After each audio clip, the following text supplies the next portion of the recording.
The 80/20th Principle, The Secret of Achieving More with Less. Richard Cook. Part 1, Overture. 1. Welcome to the 80/20th Principle. For a very long time, the Pareto Law, the 80/20th Principle, has lumbered the economic scene like an erratic block on the landscape, an empirical law which nobody can explain. Joseph Steindl. The 80/20th Principle can and should be used by every intelligent person in their daily life, by every organization, and by every social grouping and form of society. It can help individuals and groups achieve much more, with much less effort. The 80/20th Principle can raise personal effectiveness and happiness. It can multiply the profitability of corporations and the effectiveness of any organization. It even holds the key to raising the quality and quantity of public services while cutting their cost. This book, the first ever on the 80/20th Principle, is written from a burning conviction, validated in personal and business experience, that this principle is one of the best ways of dealing with and transcending the pressures of modern life. What is the 80/20th Principle? The 80/20th Principle asserts that a minority of causes, inputs, or effort usually lead to a majority of the results, outputs or rewards. Taken literally, this means that, for example, 80% of what you achieve Indiana your job comes from 20% of the time spent. Thus, for all practical purposes, 4/5 of the effort, a dominant part of it, is largely irrelevant. This is contrary to what people normally expect. So the 80/20th Principle states that there is an inbuilt imbalance between causes and results, inputs and outputs, and effort and reward. A good benchmark for this imbalance is provided by the 80/20th relationship.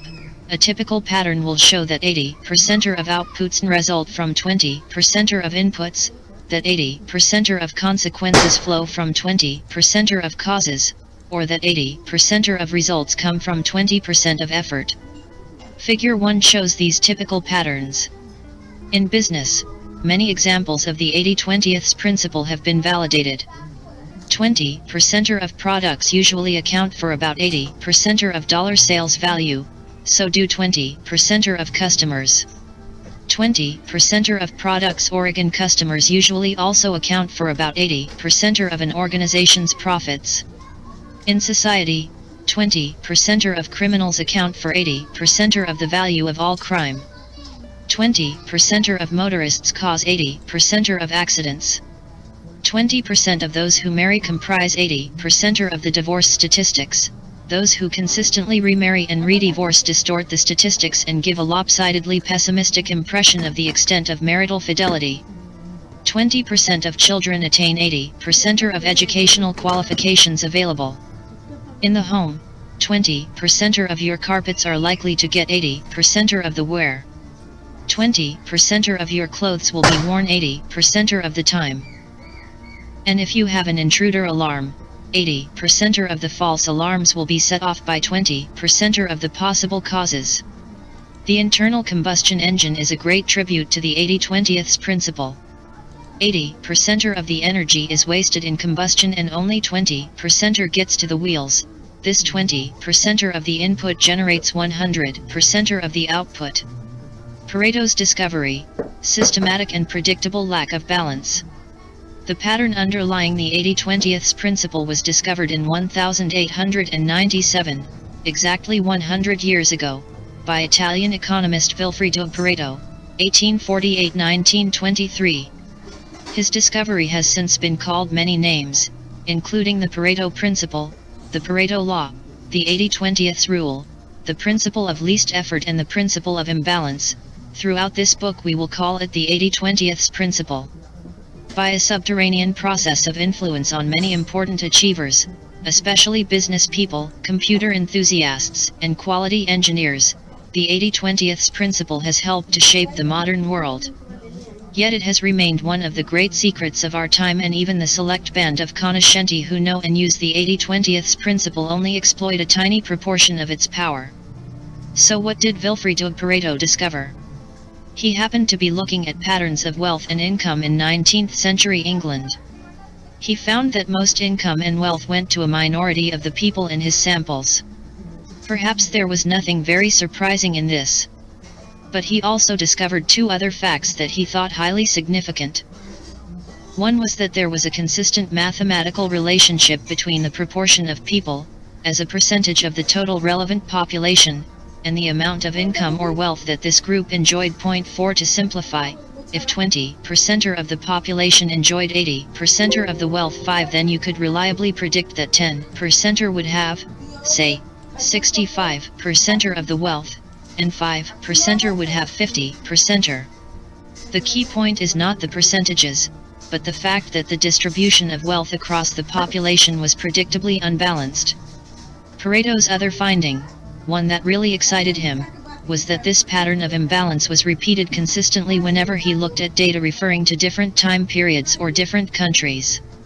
Whether he looked at England in earlier times, or whatever data were available from other countries in his own time or earlier, he found the same pattern repeating itself, over and over again, with mathematical precision. Was this a freak coincidence, or something that had great importance for economics and society? Would it work if applied to sets of data relating to things other than wealth or income? Pareto was a terrific innovator. Because before him no one had looked at two related sets of data, in this case, the distribution of incomes or wealth, compared to the number of income earners or property owners, and compared percentages between the two sets of data. Nowadays this method is commonplace, and has led to major breakthroughs in business and economics. Sadly, although Pareto realized the importance and wide range of his discovery, he was very bad at explaining it. He moved on to a series of fascinating but rambling sociological theories, centering on the role of elites, which were hijacked at the end of his life by Mussolini's fascists. The significance of the 80/20 principle lay dormant for a generation.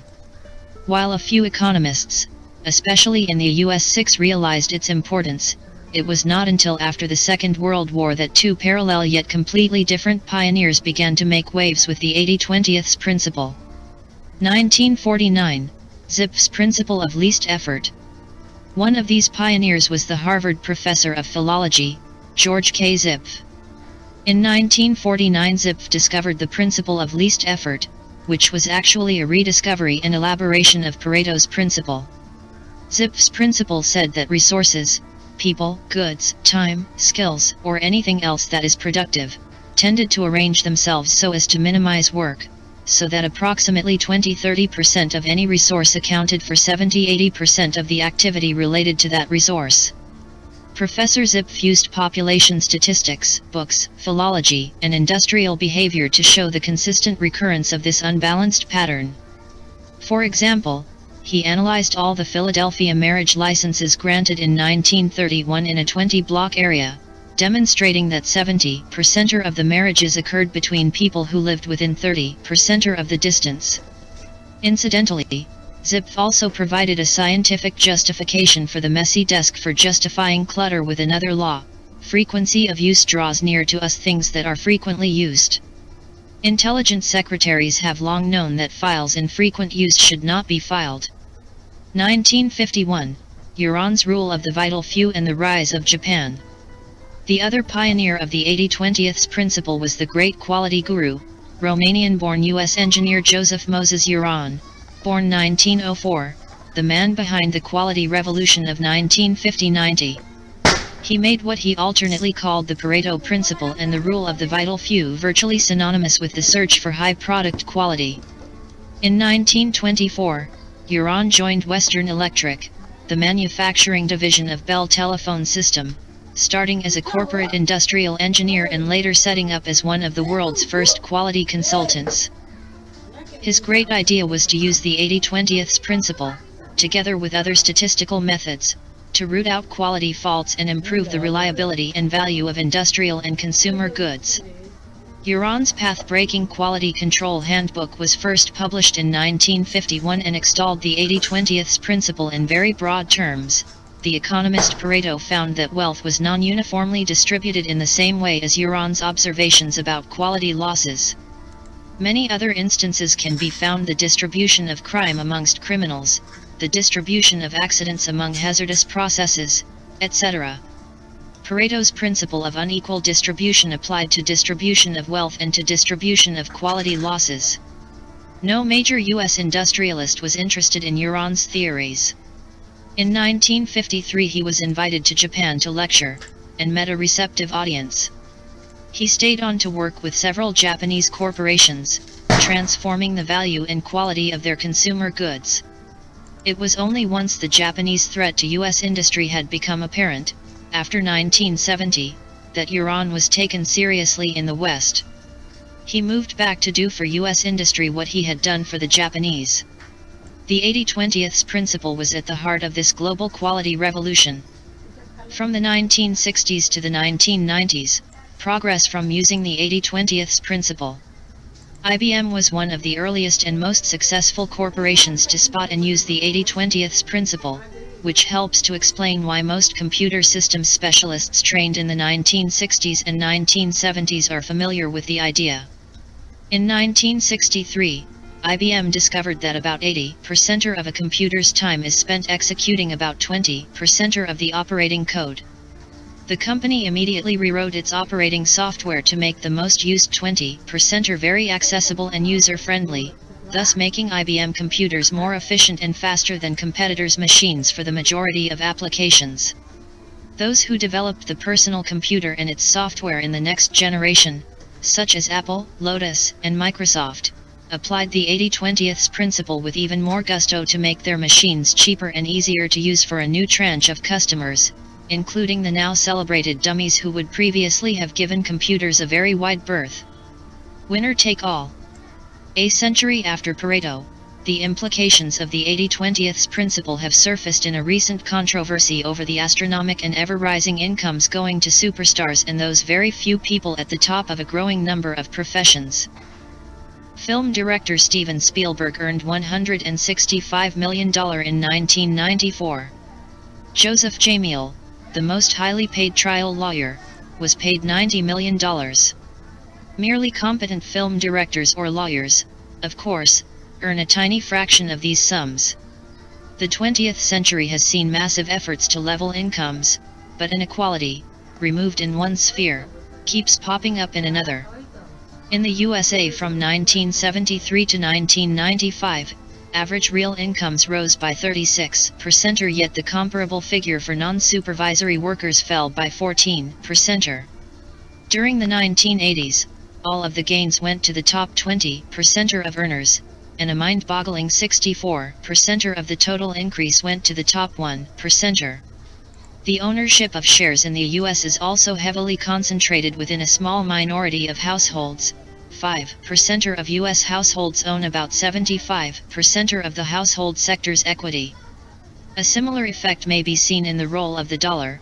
Almost 50% of world trade is invoiced in dollars, far above America's 13% share of world exports. And, while the dollar's share of foreign exchange reserves is 64%, the ratio of American GDP to global output is just over 20%. The 80/20 principle will always reassert itself, unless conscious, consistent and massive efforts are made and sustained to overcome it. Why the 80/20 principle is so important? The reason that the 80/20 principle is so valuable is that it is counterintuitive. We tend to expect that all causes will have roughly the same significance. That all customers are equally valuable. That every bit of business, every product, and every dollar of sales revenue is as good as another. That all employees in a particular category have roughly equivalent value. That each day or week or year we spend has the same significance. That all our friends have roughly equal value to us. That all inquiries or phone calls should be treated in the same way. That one university is as good as another. That all problems have a large number of causes, so that it is not worth isolating a few key causes. That all opportunities are of roughly equal value, so that we treat them all equally. We tend to assume that 50% of causes organ inputs will account for 50% of results organ outputs. There seems to be a natural, almost democratic, expectation that causes and results are generally equally balanced. And, of course, sometimes they are. But this 50/50 fallacy is one of the most inaccurate and harmful, as well as the most deeply rooted, of our mental maps. The 80/20th principle asserts that when two sets of data, relating to causes and results, can be examined and analyzed, the most likely result is that there will be a pattern of imbalance. The imbalance may be 65/35, 70/30, 75/25, 80/20, 95/5, or 99.9/0.1, or any set of numbers in between. However, the two numbers in the comparison don't have to add up to 100, see page 23. The 80/20th principle also asserts that when we know the true relationship, we are likely to be surprised at how unbalanced it is. Whatever the actual level of imbalance, it is likely to exceed our prior estimate. Executives may suspect that some customers and some products are more profitable than others, but when the extent of the difference is proved, they are likely to be surprised and sometimes dumbfounded. Teachers may know that the majority of their disciplinary troubles or most truancy arises from a minority of pupils, but if records are analyzed, the extent of the imbalance will probably be larger than expected. We may feel that some of our time is more valuable than the rest, but if we measure inputs and outputs, the disparity can still stun us. Why should you care about the 80/20th principle? Whether you realize it or not, the principle applies to your life, to your social world, and to the place where you work. Understanding the 80/20th principle gives you great insight into what is really happening in the world around you. The overriding message of this book is that our daily lives can be greatly improved by using the 80/20th principle. Each individual can be more effective and happier. Each profit-seeking corporation can become very much more profitable. Each non-profit organization can also deliver much more useful outputs. Every government can ensure that its citizens benefit much more from its existence. For everyone and every institution, it is possible to obtain much more that is of value, and avoid what has negative value, with much less input of effort, expense, or investment. At the heart of this progress is a process of substitution. Resources that have weak effects in any particular use are not used, or are used sparingly. Resources that have powerful effects are used as much as possible. Every resource is ideally used where it has the greatest value. Wherever possible, weak resources are developed so that they can mimic the behavior of the stronger resources. Business and markets have used this process, to great effect, for hundreds of years. The French economist J.B. Say coined the word around 1800, saying that the entrepreneur shifts economic resources out of an area of lower productivity into an area of higher productivity and yield. But one fascinating implication of the 80/20th principle is how far businesses and markets still are from producing optimal solutions. For example, the 80/20th principle asserts that 20% of products' Oregon customers or employees are really responsible for about 80% of profits.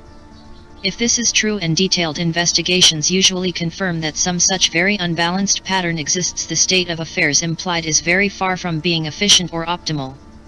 The implication is that 80% of products' Oregon customers or employees are only contributing 20% of profits. That there is great waste. That the most powerful resources of the company are being held back by a majority of much less effective resources. That profits could be multiplied if more of the best sort of products could be sold, employees hired, or customers attracted, or convinced to buy more from the firm.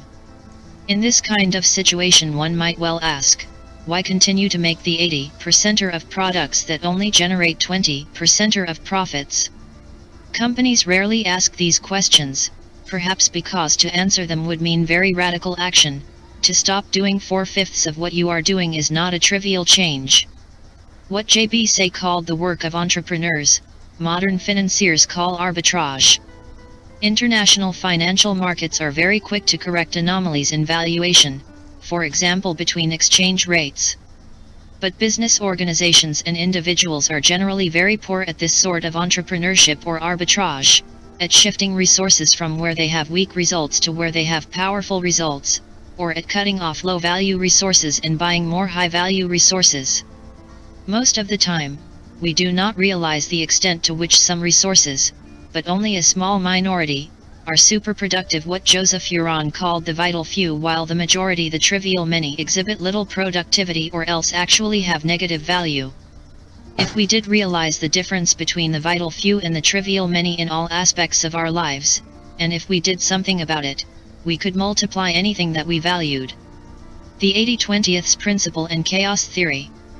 Probability theory tells us that it is virtually impossible for all the applications of the 80/20th principle to occur randomly, as a freak of chance. We can only explain the principle by positing some deeper meaning or cause that lurks behind it. Pareto himself grappled with this issue. Trying to apply a consistent methodology to the study of society, he searched for theories that picture facts of experience and observation, for regular patterns, social laws, or uniformities that explain the behavior of individuals in society. Pareto's sociology failed to find a persuasive key.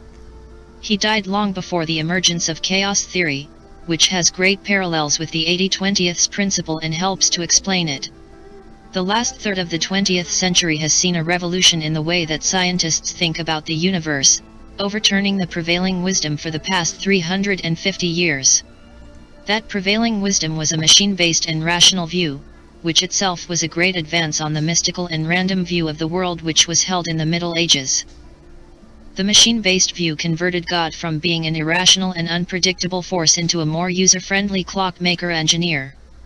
The view of the world held from the 17th century and still prevalent today, except in advanced scientific circles, was immensely comforting and useful. All phenomena were reduced to regular, predictable, linear relationships. For example, A causes B, B causes C, and A and C cause D. This worldview enabled any individual part of the universe, the operation of the human heart, for example, or of any individual market, to be analyzed separately, because the whole was the sum of the parts and vice versa. But in the second half of the 20th century it seems much more accurate to view the world as an evolving organism where the whole system is more than the sum of its parts, and where relationships between the parts are nonlinear. Causes are difficult to pin down. There are complex interdependencies between causes, and effects are blurred. The snag with linear thinking is that it doesn't always work. It is an oversimplification of reality. Equilibrium is illusory or fleeting. The universe is wonky. Yet chaos theory, despite its name, does not say that everything is a hopeless and incomprehensible mess. Rather, there is a self-organizing logic lurking behind the disorder, a predictable nonlinearity, something which economist Paul Krugman has called spooky, eerie and terrifyingly exact. Point 9. The logic is more difficult to describe than to detect, and is not totally dissimilar to the recurrence of a theme in a piece of music. Certain characteristic patterns recur, but with infinite and unpredictable variety. Chaos theory and the 80/20th principle illuminate each other. What have chaos theory and related scientific concepts got to do with the 80/20th principle? Although no one else appears to have made the link, I think the answer is a great deal. The principle of imbalance. The common thread between chaos theory and the 80/20th principle is the issue of balance, or, more precisely, imbalance. Both chaos theory and the 80/20th principle assert, with a great deal of empirical backing, that the universe is unbalanced. They both say that the world is not linear, cause and effect are rarely linked in an equal way. Both also place great store by self-organization. Some forces are always more forceful than others and will try to grab more than their fair share of resources. Chaos theory helps to explain why and how this imbalance happens by tracing a number of developments over time. The universe is not a straight line.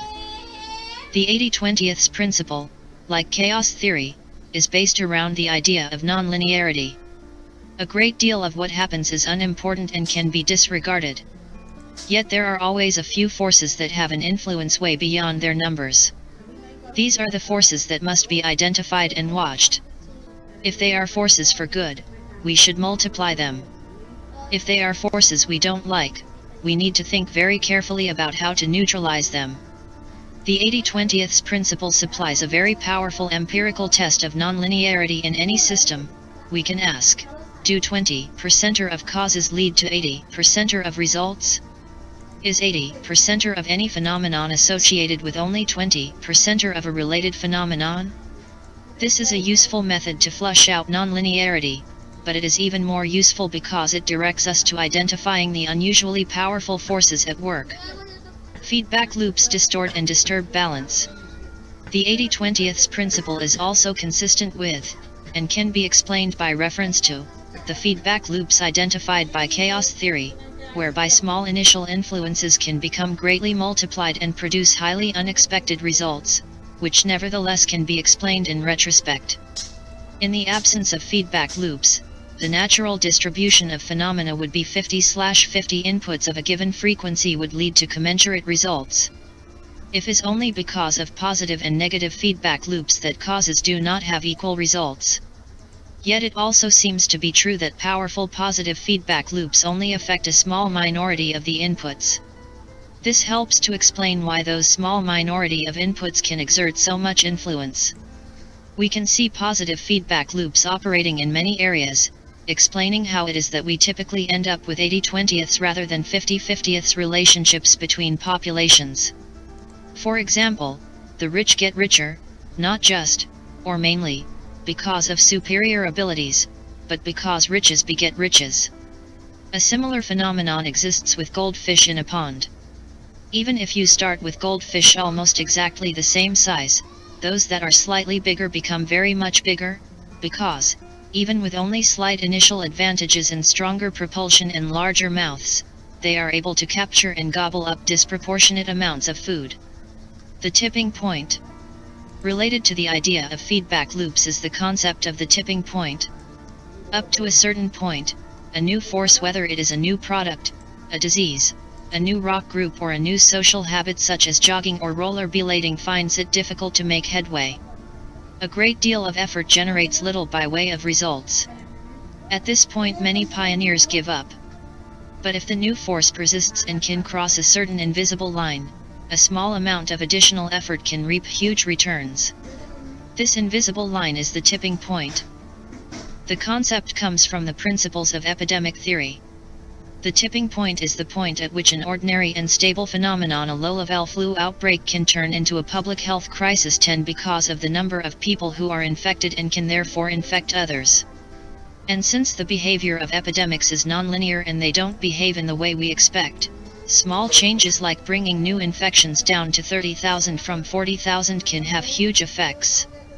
It all depends when and how the changes are made. 11 First come, best served. Chaos theory advocates sensitive dependence on initial conditions. 12 What happens first, even something ostensibly trivial, can have a disproportionate effect. This resonates with, and helps to explain, the 80/20 principle. The latter states that a minority of causes exert a majority of effects. One limitation of the 80/20 principle, taken in isolation, is that it always represents a snapshot of what is true now, or, more precisely, in the very recent past when the snapshot was taken.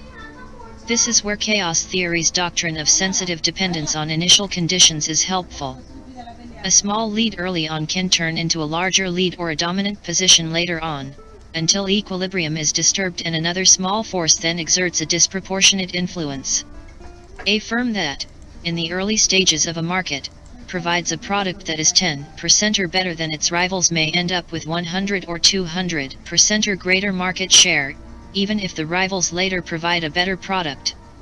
In the early days of motoring, if 51% of drivers in Oregon countries decide to drive on the right rather than the left of the road, this will tend to become the norm for nearly 100% of road users. In the early days of using a circular clock, if 51% of clocks go what we now call clockwise rather than counterclockwise, this convention will become dominant, although clocks could just as logically have moved to the left.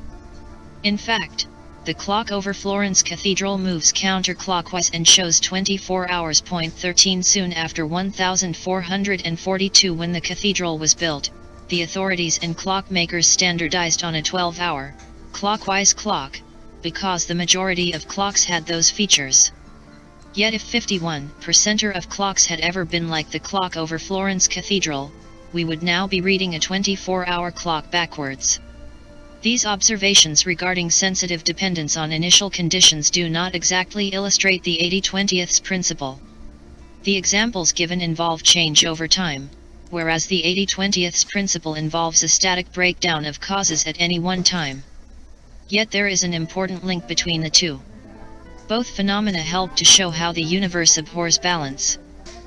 In the former case, we see a natural flight away from a 50-50th split of competing phenomena. A 51/49th split is inherently unstable and tends to gravitate towards a 95/5ths, 99/1 or even 100/0 split. Equality ends in dominance, that is one of the messages of chaos theory.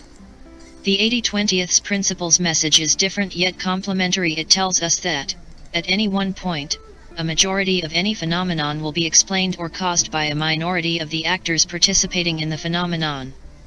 80% of the results come from 20% of the causes. A few things are important, most are not. The 80-20th principle sorts good movies from bad. One of the most dramatic examples of the 80-20th principle at work is with movies. Two economists 14 have just made a study of the revenues and lifespans of 300 movies released over an 18-month period. They found that for movies just 1.3% of the total earned 80% of box office revenues, the other 296 movies or 98.7% earned only 20% of the gross. So movies, which are a good example of unrestricted markets at work, produce virtually an 80/1 rule, a very clear demonstration of the principle of imbalance. Even more intriguing is why. It transpires that moviegoers behave just like gas particles in random motion. As identified by chaos theory, gas particles, ping-pong balls, or moviegoers all behave at random, but produce a predictably unbalanced result.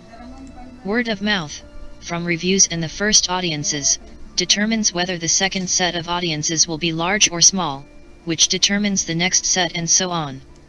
Movies like Independence Day or Mission Impossible continue to play to packed houses, while other star-studded and expensive movies, like Waterworld or Daylight, very quickly play to smaller and smaller houses, and then none at all. This is the 80-20th principle working with a vengeance. A guide to this guidebook. Chapter 2 explains how you can put the 80-20th principle into practice and explores the distinction between 80-20th analysis and 80-20th thinking, both of which are useful methods derived from the 80-20th principle. 80-20th analysis is a systematic, quantitative method of comparing causes and effects. 80-20th thinking is a broader, less precise, and more intuitive procedure, comprising the mental models and habits that enable us to hypothesize what are the important causes of anything important in our lives, to identify these causes, and to make sharp improvements in our position by redeploying our resources accordingly. Part 2, Corporate Success Needn't Be a Mystery, summarizes the most powerful business uses of the 80-20th principle. These uses have been tried and tested and found to be of immense value, yet remain curiously unexploited by most of the business community. There is little in my summary that is original, but anyone seeking major profit improvement, whether for a small or large business, should find this a very useful primer and the first ever to appear in a book.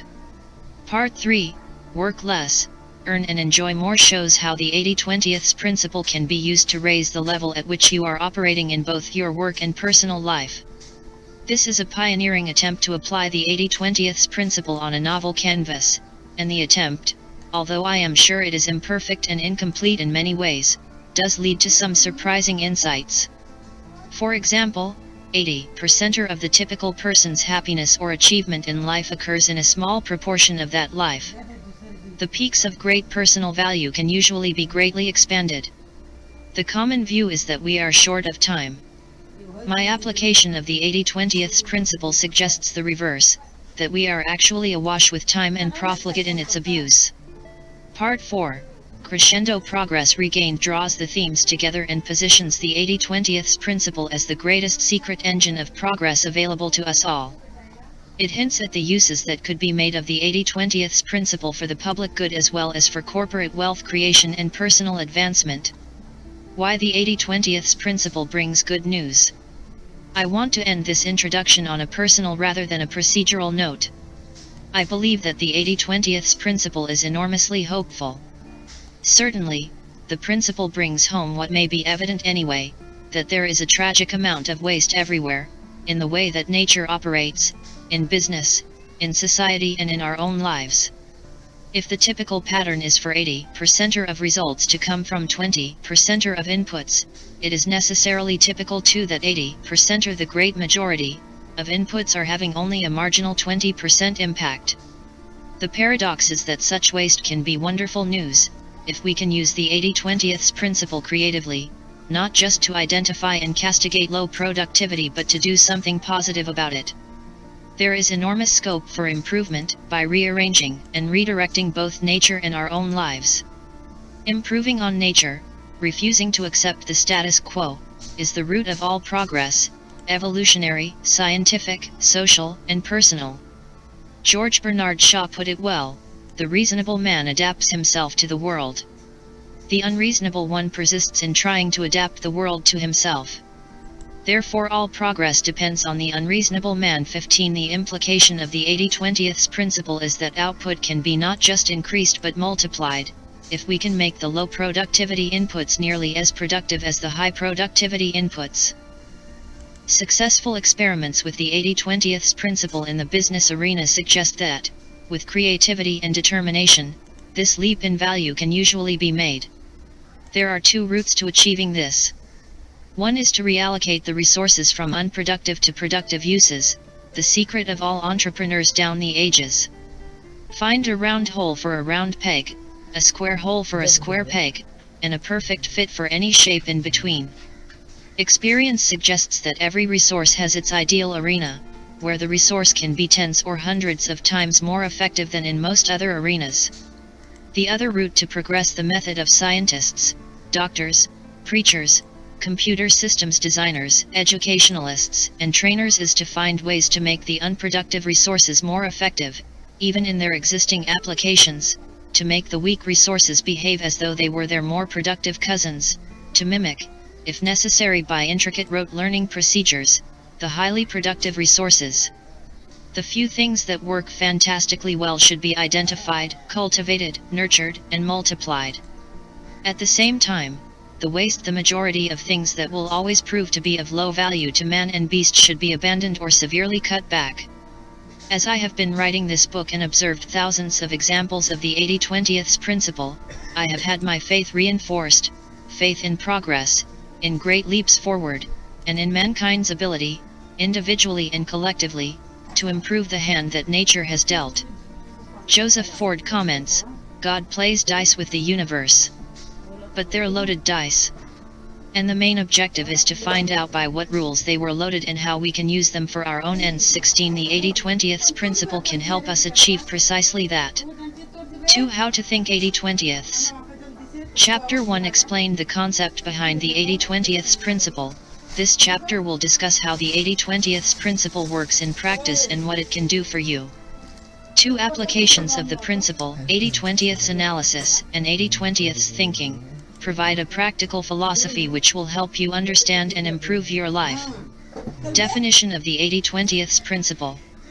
The 80/20ths principle states that there is an inbuilt imbalance between causes and results, inputs and outputs, and effort and reward. Typically, causes, inputs or effort divide into 2 categories. The majority, that have little impact. A small minority, that have a major, dominant impact. Typically also, results, outputs or rewards are derived from a small proportion of the causes, inputs, or effort aimed at producing the results, outputs or rewards. The relationship between causes, inputs, or efforts on the one hand, and results, outputs or rewards on the other, is therefore typically unbalanced. When this imbalance can be measured arithmetically, a good benchmark for the imbalance is the 80/20ths relationship. 80% of results, outputs, or rewards are derived from only 20% of the causes, inputs or effort.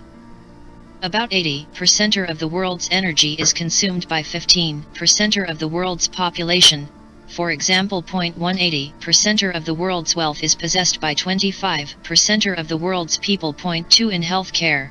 20% of your population base and/or 20% of its disease elements will consume 80% of your resources. 0.3 Figures 2 and 3 show this 80/20ths pattern. Let us imagine that a company has 100 products and has found out that the most profitable 20 products account for 80% of all profits.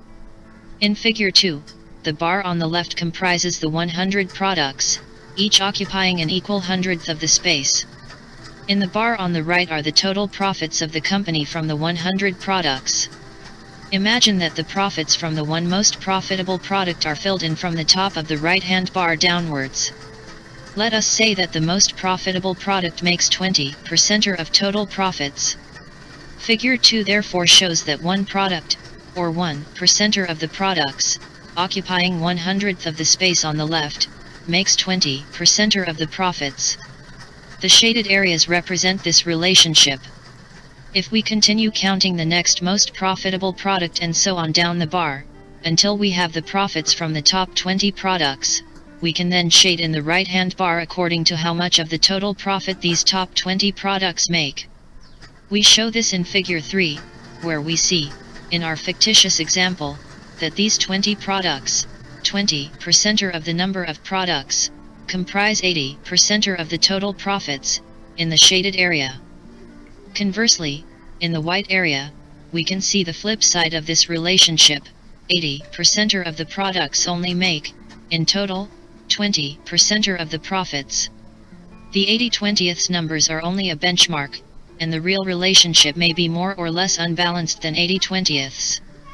The 80/20ths principle asserts, however, that in most cases the relationship is much more likely to be closer to 80/20ths than to 50/50ths. If all of the products in our example made the same profit, then the relationship would be as shown in Figure 4. The curious but crucial point is that, when such investigations are conducted, Figure 3 turns out to be a much more typical pattern than Figure 4. Nearly always, a small proportion of total products produces a large proportion of profits. Of course, the exact relationship may not be 80/20ths. 80/20ths is both a convenient metaphor and a useful hypothesis, but it is not the only pattern. Sometimes, 80% of the profits come from 30% of the products, sometimes 80% of the profits come from 15% or even 10% of the products. The numbers compared do not have to add up to 100, but the picture usually looks unbalanced, much more like Figure 3 than Figure 4. It is perhaps unfortunate that the numbers 80 and 20 add up to 100. This makes the result look elegant, as, indeed, would a result of 50/50ths, 70/30ths, 99/1 or many other combinations, and it is certainly memorable, but it makes many people think that we are dealing with just one set of data, one 100%er. This is not so. If 80% of people are right-handed and 20% are left-handed, this is not an 80/20ths observation. To apply the 80/20ths principle, you have to have two sets of data, both adding up to 100% and one measuring a variable quantity owned, exhibited, or caused by the people or things making up the other 100%. What the 80/20ths principle can do for you. Every person I have known who has taken the 80/20ths principle seriously has emerged with useful, and in some cases life-changing, insights. You have to work out your own uses for the principle. They will be there if you look creatively. Part 3, Chapters 9 to 15, will guide you on your odyssey, but I can illustrate with some examples from my own life how the 80/20ths principle has helped me. When I was a raw student at Oxford, my tutor told me never to go to lectures. Books can be read far faster, he explained. But never read a book from cover to cover, except for pleasure. When you are working, find out what the book is saying much faster than you would by reading it through. Read the conclusion, then the introduction, then the conclusion again, then dip lightly into any interesting bits.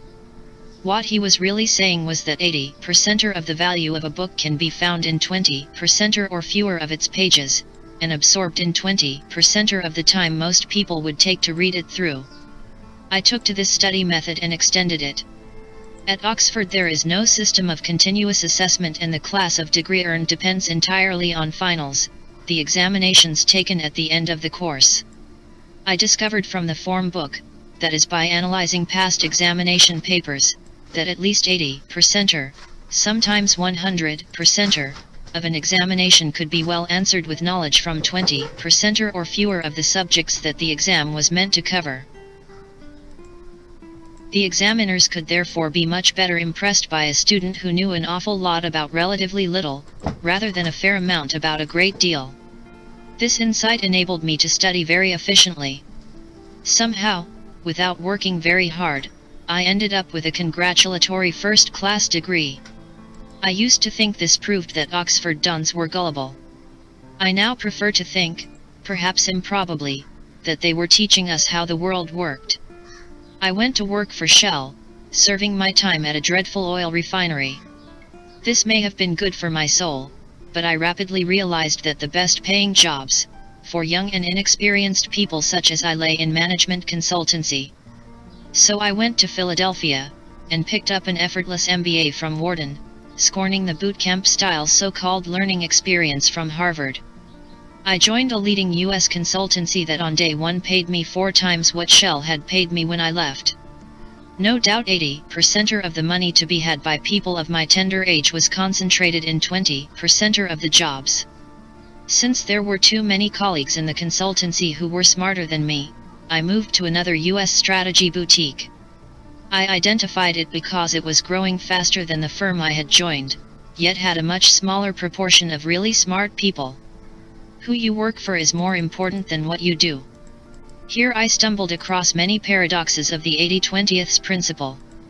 80% of the growth Indiana the strategy consultancy industry then, as now, growing like gangbusters was being appropriated by firms that then had, in total, fewer than 20% of the industry's professional staff. 80% of rapid promotions were also available in Indiana, just a handful of firms. Believe me, talent had very little to do with it. When I left the first strategy firm and joined the second, I raised the average level of intelligence in both. Yet the puzzling thing was that my new colleagues were more effective than my old ones. Why? They didn't work any harder. But they followed the 80/20 principle in 2 key ways. First, they realized that for most firms, 80% of profits come from 20% of clients. In the consulting industry that means 2 things, large clients and long-term clients. Large clients give large assignments, which means you can use a higher proportion of lower-cost, younger consultants. Long-term client relationships create trust and raise the cost to the client of switching to another consulting firm. Long-term clients tend not to be price-sensitive. In most consulting firms, the real excitement comes from winning new clients. In my new firm, the real heroes were those who worked on the largest existing clients for the longest possible time. They did this by cultivating the top bosses of those client corporations. The second key insight the consulting firm had was that in any client, 80% of the results available would flow from concentrating on the 20% of most important issues. These were not necessarily the most interesting ones from a curious consultant's viewpoint. But, whereas our competitors would look superficially at a whole range of issues and then leave them for the client to act, or not, on the recommendations, we kept plugging away at the most important issues until we had bludgeoned the client into successful action. The client's profits often soared as a result, as did our consulting budgets. Are you working to make others rich, or is it the reverse? I soon became convinced that, for both consultants and their clients, effort and reward were at best only loosely linked. It was better to be in the right place than to be smart and work hard. It was best to be cunning and focus on results rather than inputs. Acting on a few key insights produced the goods. Being intelligent and hard-working did not. Sadly, for many years, guilt and conformity to peer group pressure kept me from fully acting on this lesson. I worked far too hard. By this time, the consulting firm had several hundred professional staff and about 30 people, including myself, who were called partners. But 80% of the profits went to one man, the founder, even though numerically he constituted less than 4% of the partnership and a fraction of 1% of the consulting force. Instead of continuing to enrich the founder, 2 other junior partners and I spun off to set up our own firm doing exactly the same thing. We in turn grew to have hundreds of consultants. Before long, although the 3 of us, on any measure, did less than 20% of the firm's valuable work, we enjoyed over 80% of the profits. This, too, caused me guilt. After 6 years I quit, selling my shares to the other partners. At this time, we had doubled our revenues and profits every year and I was able to secure a good price for my shares. Shortly after, the recession of 1990 hit the consulting industry. Although I will counsel you later to give up guilt, I was lucky with my guilt. Even those who follow the 80/20 principle need a bit of luck, and I have always enjoyed far more than my share. Wealth from investment can dwarf wealth from working. With 20% of the money received, I made a large investment in the shares of one corporation, Filofax. Investment advisors were horrified. At the time I owned about 20 shares in quoted public companies, but this one stock, 5% of the number of shares I owned, accounted for about 80% of my portfolio. Fortunately, the proportion proceeded to grow still further, as over the next 3 years Filofax shares multiplied several times in value. When I sold some shares, in 1995, it was at nearly 18 times the price I had paid for my first stake. I made 2 other large investments, one in a startup restaurant called Belgo and the other in MSI, a hotel company that at the time owned no hotels. Together, these 3 investments at cost comprised about 20% of my net worth. But they have accounted for more than 80% of my subsequent investment gains, and now comprise over 80% of a much larger net worth. As Chapter 14 will show, 80% of the increase in Indiana wealth from most long-term portfolios comes from fewer than 20% of the investments. It is crucial to pick this 20% well and then concentrate American Samoa much investment as possible into it. Conventional wisdom is not to put all your eggs in one basket. 80/20 wisdom is to choose a basket carefully, load all your eggs into it, and then watch it like a hawk. How to use the 80/20 principle. There are 2 ways to use the 80/20 principle, as shown in Figure 5.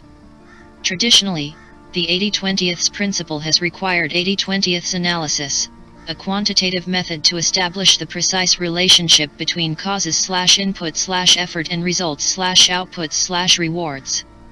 This method uses the possible existence of the 80/20 relationship as a hypothesis and then gathers the facts so that the true relationship is revealed.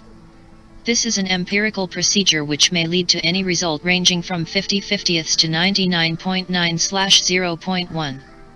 If the result does demonstrate a marked imbalance between inputs and outputs, say a 65/35 relationship or an even more unbalanced one, then normally action is taken as a result, see below. A new and complementary way to use the 80/20 principle is what I call 80/20 thinking. This requires deep thought about any issue that is important to you, and asks you to make a judgment on whether the 80/20 principle is working in that area. You can then act on the insight. 80/20 thinking does not require you to collect data or actually test the hypothesis. Consequently, 80/20 thinking may on occasion mislead you. It is dangerous to assume, for example, that you already know what the 20% is if you identify a relationship, but I will argue that 80/20 thinking is much less likely to mislead you than is conventional thinking. 80/20 thinking is much more accessible and faster than 80/20 analysis, although the latter may be preferred when the issue is extremely important and you find it difficult to be confident about an estimate. We look first at 80/20 analysis, and then at 80/20 thinking. 80/20 analysis. 80/20 analysis examines the relationship between 2 sets of comparable data. One set of data is always a universe of people or objects. usually a large number of 100 or more, that can be turned into a percentage. The other set of data relates to some interesting characteristic of the people or objects, that can be measured and also turned into a percentage. For example, we might decide to look at a group of 100 friends, all of whom are at least occasional beer drinkers, and compare how much beer they drank last week. So far, this method of analysis is common to many statistical techniques. What makes 80/20ths analysis unique is that the measurement ranks the second set of data in descending order of importance, and makes comparisons between percentages in the two sets of data. In our example, then, we will ask all our 100 friends how many glasses of beer they drank last week and array the answers in a table in descending order. Figure 6 shows the top 20 and bottom 20 from the table. 80/20ths analysis can compare percentages from the two sets of data, the friends and the amount of beer drunk. In this case, we can say that 70% of the beer was drunk by just 20% of the friends. This would therefore give us a 70/20ths relationship.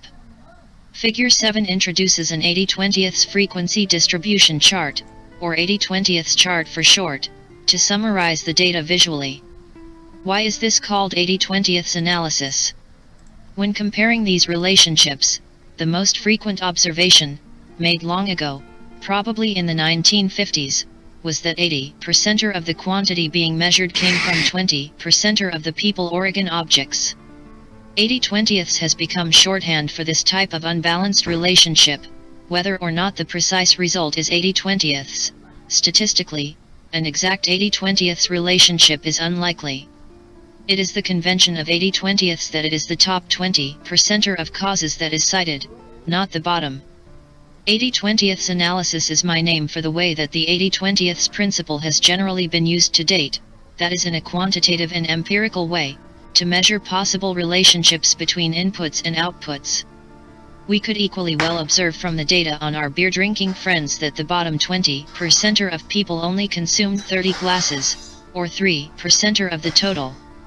It would also be perfectly legitimate to call this a 3/20ths relationship, although this is rarely done. The emphasis is nearly always on the heavy users or causes. If a brewery was conducting a promotion, or wanted to find out what beer drinkers thought about their range of beers, it would be most useful to go to the top 20. We might also want to know what percentage of our friends combined to account for 80% of total beer consumption. In this case, inspection of the part of the table not displayed, the middle part, would show that Mike G., the 28th biggest drinker with 10 glasses, took the cumulative total to 800 glasses. We could express this relationship, therefore, as 80/28ths, 80% of total beer was drunk by just 28% of our friends. It should be clear from this example that 80/20ths analysis may result in any set of findings. Clearly, individual findings are more interesting and potentially more useful where there is an imbalance. If, for example, we had found that all of our friends had drunk exactly 8 glasses each, the brewery would not have been very interested in using our group for a promotion or research. In this case, we would have had a 20/20ths relationship. 20% of beer was drunk by the top 20% of friends, or an 80/80 relationship. 80% of beer was drunk by 80% of friends. Bar charts show 80/20ths relationships best. An 80/20ths analysis is best displayed pictorially, by looking at two bars as is particularly appropriate for our example. Figures 2-4 above were bar charts. The first bar in Figure 8 contains our 100 beer-drinking friends, each filling 1% of the space, starting with the biggest beer drinker at the top and ending with the smallest beer drinkers at the bottom. The second bar contains the total amount of beer drunk by each, and all, of our friends. At any point, we can see for a given percentage of our friends, how much beer they accounted for. Figure 8 shows what we discovered from the table, and could also see from Figure 7 that the top 20% of beer drinkers accounted for 70% of the beer drunk. The simple bars in Figure 8 take the data from Figure 7 and display them from top to bottom instead of from left to right. It doesn't matter which display you prefer. If we wanted to illustrate what percentage of our friends drank 80% of the beer, we would draw the bar charts slightly differently, as in figure 9, to show the 80-20 relationship. 28% of our friends drank 80% of the beer. What is 80-20 analysis used for? Generally, to change the relationship it describes, or to make better use of it. One use is to concentrate on the key causes of the relationship, the 20% of inputs that lead to 80%, or whatever the precise number is, of the outputs. If the top 20% of beer drinkers account for 70% of beer consumed, this is the group that a brewery should concentrate on reaching, in order to attract as high a share as possible of the business from the 20% and possibly also to increase their beer consumption still further. For all practical purposes, the brewery may decide to ignore the 80% of beer drinkers who only consume 30% of the beer. This simplifies the task immensely. Similarly, a firm that finds that 80% of its profits come from 20% of its customers should use this information to concentrate on keeping that 20% happy and increasing the business carried out with them. This is much easier, as well as more rewarding, than paying equal attention to the whole customer group. Or, if the firm finds that 80% of its profits come from 20% of its products, it should put most of its efforts behind selling more of those products. The same idea applies to non-business applications of 80-20 analysis. If you analyzed the enjoyment you derived from all your leisure activities and found that 80% of the enjoyment derived from 20% of the activities, which currently took only 20% of your leisure time, it would make sense to increase the time allocation from 20 to at least 80%. Take transport as another example. 80% of traffic jams occur on 20% of roads. If you drive on the same route to work each day, you will know that roughly 80% of delays usually occur at 20% of the intersections. A sensible reaction would be for traffic authorities to pay particular attention to traffic phasing on those 20% of jam-creating intersections. While the expense of such phasing might be too much for 100% of junctions 100% of the time, it would be money well spent in the key 20% of locations for 20% of the day. The second main use of 80-20 analysis is to do something about the underperforming 80% of inputs that contribute only 20% of the output. Perhaps the occasional beer drinkers can be persuaded to drink more, for example by providing a blender product. Perhaps you could work out ways to get greater enjoyment out of the underperforming leisure activities. In education, interactive teaching systems now replicate the technique used by college professors where questions are addressed randomly to any student, in order to combat the 80-20 rule, where 80% of classroom participation comes from 20% of the trainees.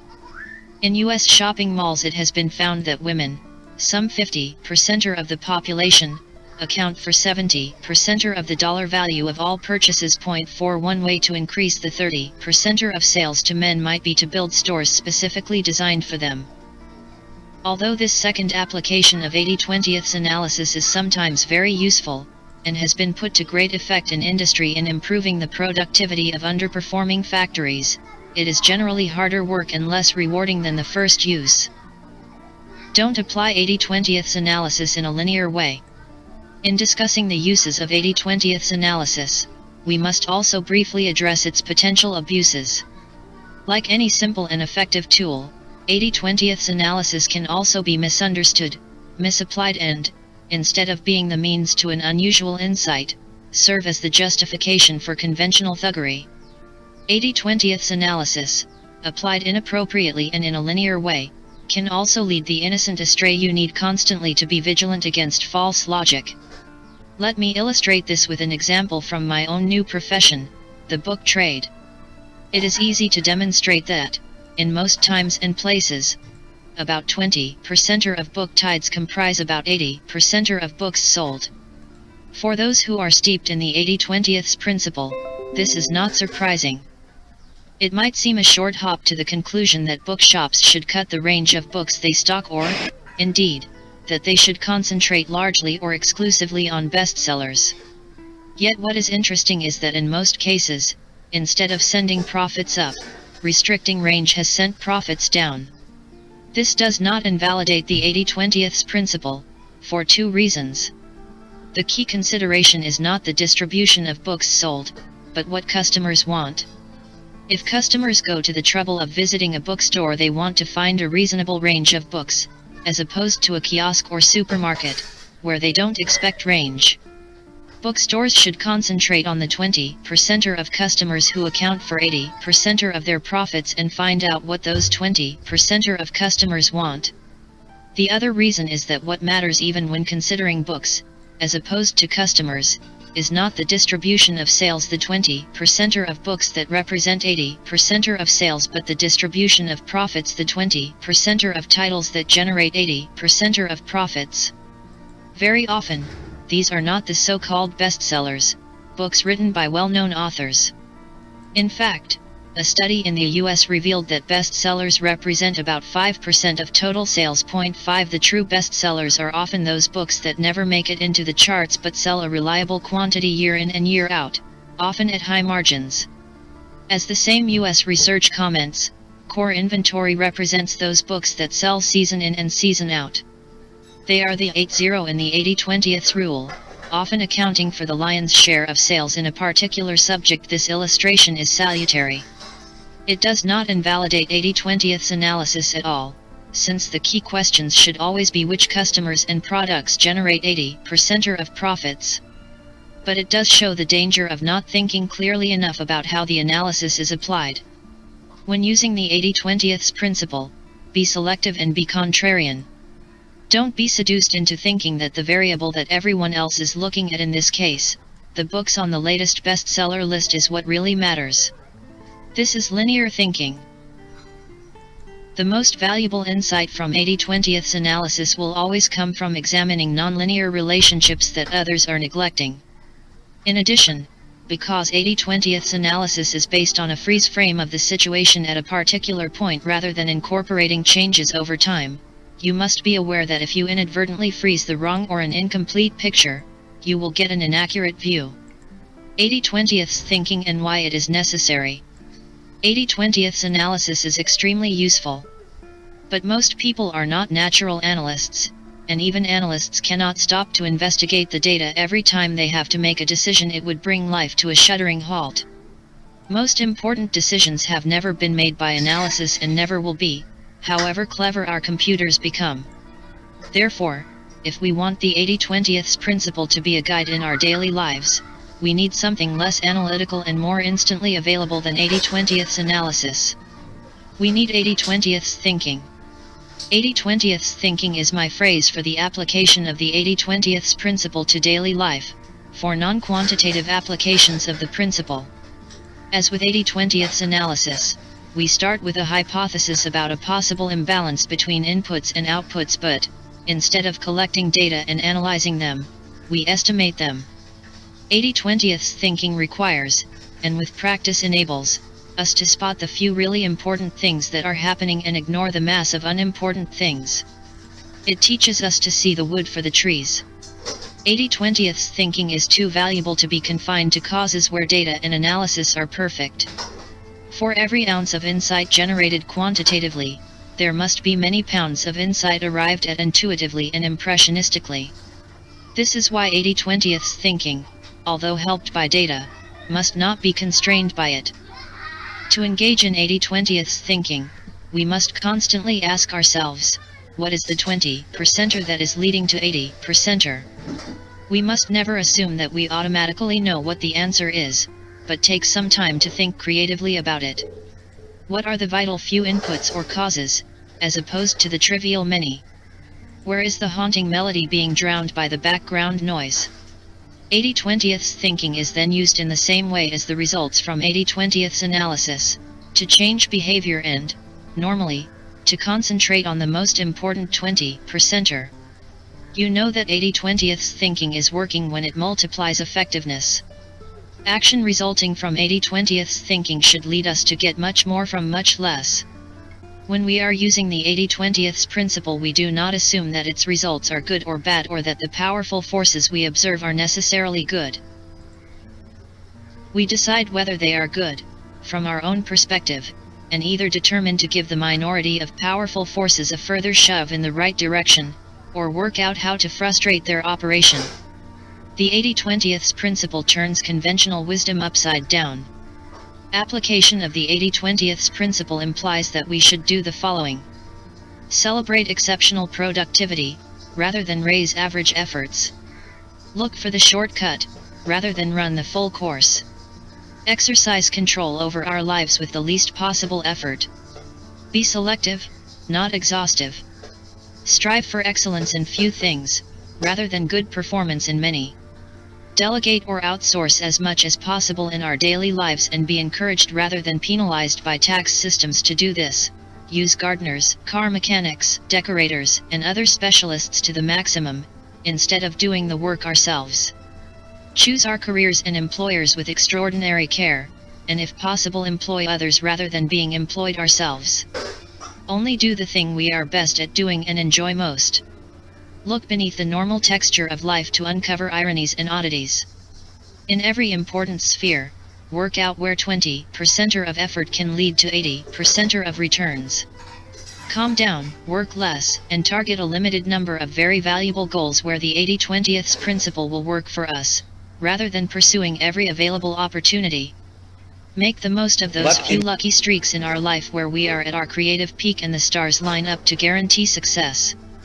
There are no boundaries to the 80/20ths principle.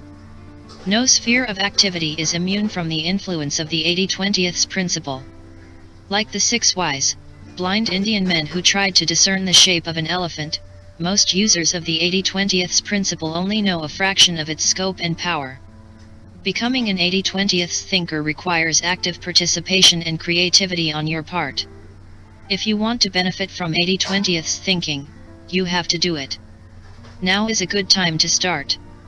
If you want to begin with applications for your organization, go straight on to Part 2, which documents most of the important business applications of the 80/20ths principle.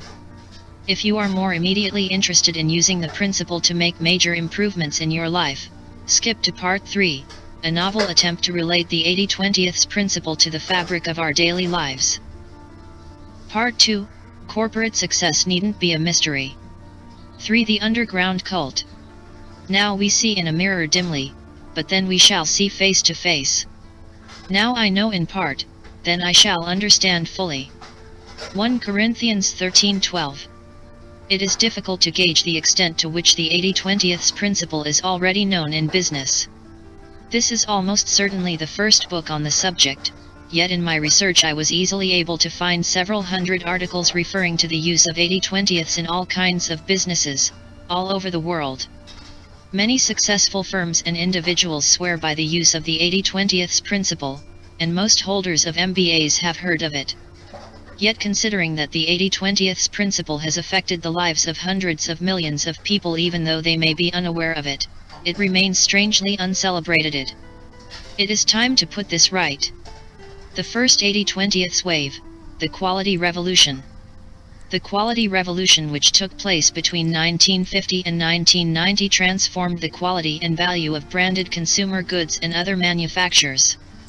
The quality movement has been a crusade to obtain consistently higher quality at lower cost, by the application of statistical and behavioral techniques. The objective, now almost reached with many products, is to obtain a zero rate of product defects. It is possible to argue that the quality movement has been the most significant driver of higher living standards throughout the world since 1950. The movement has an intriguing history.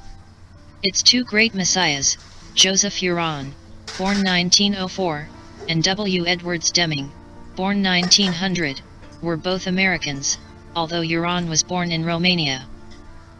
Respectively an electrical engineer and a statistician, they developed their ideas in parallel after the Second World War, but found it impossible to interest any major U.S. corporation in the quest for extraordinary quality.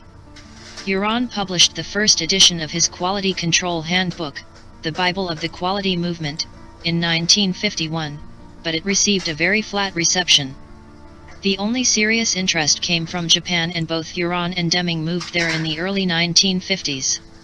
Their pioneering work took an economy known at the time for shoddy imitations and transformed it into a powerhouse of high quality and productivity.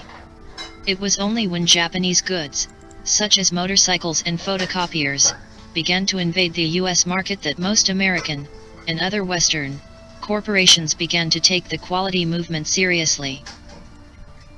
From 1970, and especially after 1980, Huron, Deming and their disciples undertook an equally successful transformation of Western quality standards, leading to huge improvements in the level and consistency of quality, dramatic reductions in fault rates, and large falls in manufacturing costs. The 80/20 principle was one of the key building blocks of the quality movement. Joseph Huron was the most enthusiastic messiah of the principle, although he called it the Pareto principle or the rule of the vital few. In the first edition of the Quality Control Handbook, Huron commented that losses, that is, manufactured goods that have to be rejected because of poor quality, do not arise from a large number of causes. Rather, the losses are always maldistributed in such a way that a small percentage of the quality characteristics always contributes a high percentage of the quality loss. The footnote commented that, the economist Pareto found that wealth was non-uniformly distributed in the same way. Many other instances can be found: the distribution of crime amongst criminals, the distribution of accidents among hazardous processes, etc. Pareto's principle of unequal distribution applied to distribution of wealth and to distribution of quality losses. Point 1. Huron applied the 80/20 principle to statistical quality control. The approach is to identify the problems causing lack of quality and to rank them from the most important, the 20% of defects causing 80% of quality problems, to the least important. Both Huron and Deming came to use the phrase 80/20 increasingly, encouraging diagnosis of the few defects causing most of the problems. Once the vital few sources of off-quality product have been identified, effort is focused on dealing with these issues, rather than trying to tackle all the problems at once. As the quality movement has progressed from an emphasis on quality control through to the view that quality must be built into products in the first place, by all operators, and to total quality management and increasingly sophisticated use of software, the emphasis on 80/20 techniques has grown, so that today almost all quality practitioners are familiar with 80/20. Some recent references illustrate the ways in which the 80/20 principle is now being used. In a recent article in the National Productivity Review, Ronald J. Ricardo asks, which gaps adversely affect your most strategic consumers? As with many other quality problems, Pareto's law prevails here too. If you remedy the most critical 20% of your quality gaps, you will realize 80% of the benefits. This first 80% typically includes your breakthrough improvements. Another writer, focusing on corporate turnarounds, comments, for every step in your business process, ask yourself if it adds value or provides essential support. If it does neither, it's waste. Cut it. This is the 80/20 rule, revisited. You can eliminate 80% of the waste by spending only 20% of what it would cost you to get rid of 100% of the waste. Go for the quick gain now. Point 3. The 80/20 principle was also used by Ford Electronics Manufacturing Corporation in a quality program that won the Shingo Prize. Just-in-time programs have been applied using the 80/20 rule. 80% of the value is spread over 20% of the volume, and top dollar usages are analyzed constantly. Labor and overhead performance were replaced by manufacturing cycle time analysis by product line, reducing product cycle time by 95%. Point 4. New software incorporating the 80/20 principle is being used to raise quality. With the ABC Data Analyzer, the data is entered or imported into the spreadsheet area, where you highlight it and click on your choice of 6 graph types: histograms, control charts, run charts, scatter diagrams, pie charts and Pareto charts. The Pareto chart incorporates the 80/20 rule, which might show, for instance, that out of 1,000 customer complaints roughly 800 can be eliminated by correcting only 20% of the causes. The 80/20 principle is also being increasingly applied to product design and development. For example, a review of the use that the Pentagon has made of total quality management explains that decisions made early in the development process fix the majority of life cycle costs. The 80/20th rule describes this outcome, since 80% of the life cycle costs are usually locked in after only 20% of the development time. 6 The impact of the quality revolution on customer satisfaction and value, and on the competitive positions of individual firms and indeed of whole nations, has been little noted but is truly massive. The 80/20th principle was clearly one of the vital few inputs to the quality revolution. But the underground influence of the 80/20th principle does not stop there. It also played a key role in a second revolution that combined with the first to create today's global consumer society. The second 80/20th wave, the information revolution. The information revolution that began in the 1960s has already transformed work habits and the efficiency of large tracts of business. It is just beginning to do more than this, to help change the nature of the organizations that are today's dominant force in society. The 80/20th principle was, is, and will be a key accessory of the information revolution, helping to direct its force intelligently. Perhaps because they were close to the quality movement, the computing and software professionals behind the information revolution were generally familiar with the 80/20th principle and used it extensively.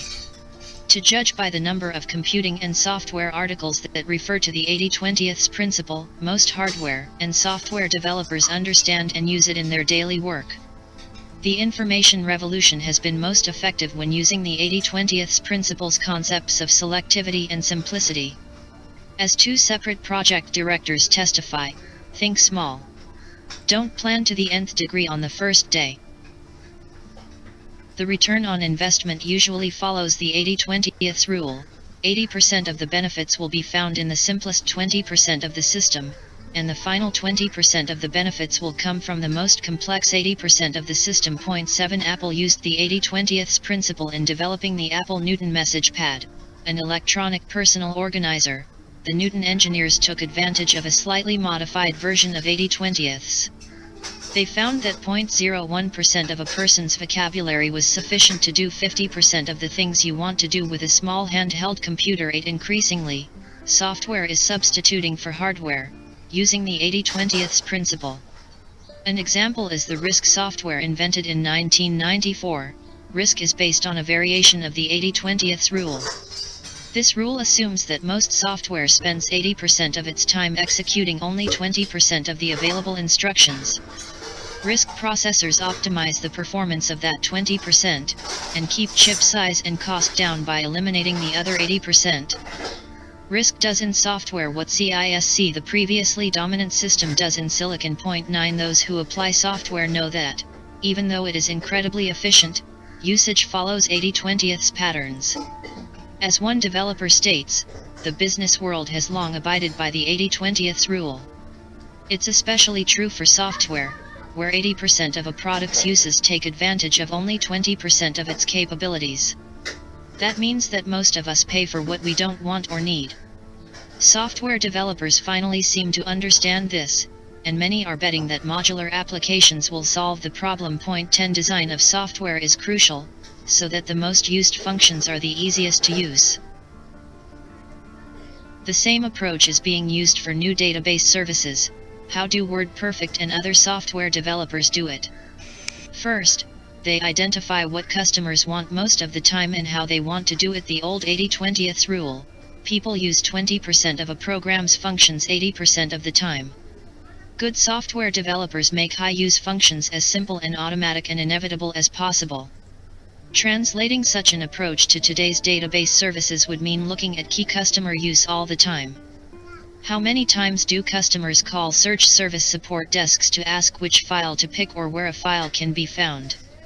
Good design could eliminate such calls. 11 Wherever one turns, effective innovations in information and data storage, retrieval, and processing focus heavily on the 20% or fewer of keys. The information revolution has a long way to run. The information revolution is the most subversive force business has ever known.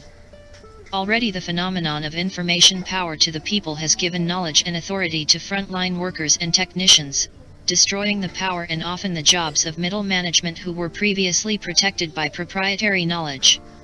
The information revolution has also decentralized corporations physically. The phone, the fax, the PC, the modem, and the increasing miniaturization and mobility of these technologies have already begun to destroy the power of corporate palaces and those who sit, or used to sit, in them. Ultimately, the information revolution will help to destroy the profession of management itself, thus enabling much greater direct value creation by doers in corporations for their key customers. Point 12 The value of automated information is increasing exponentially, much faster than we can use it. The key to using this power effectively, now and in the future, lies in selectivity, in applying the 80/20 principle. Peter Drucker points the way. A database, no matter how copious, is not information. It is information's ore. The information a business most depends on is available, if at all, only in a primitive and disorganized form.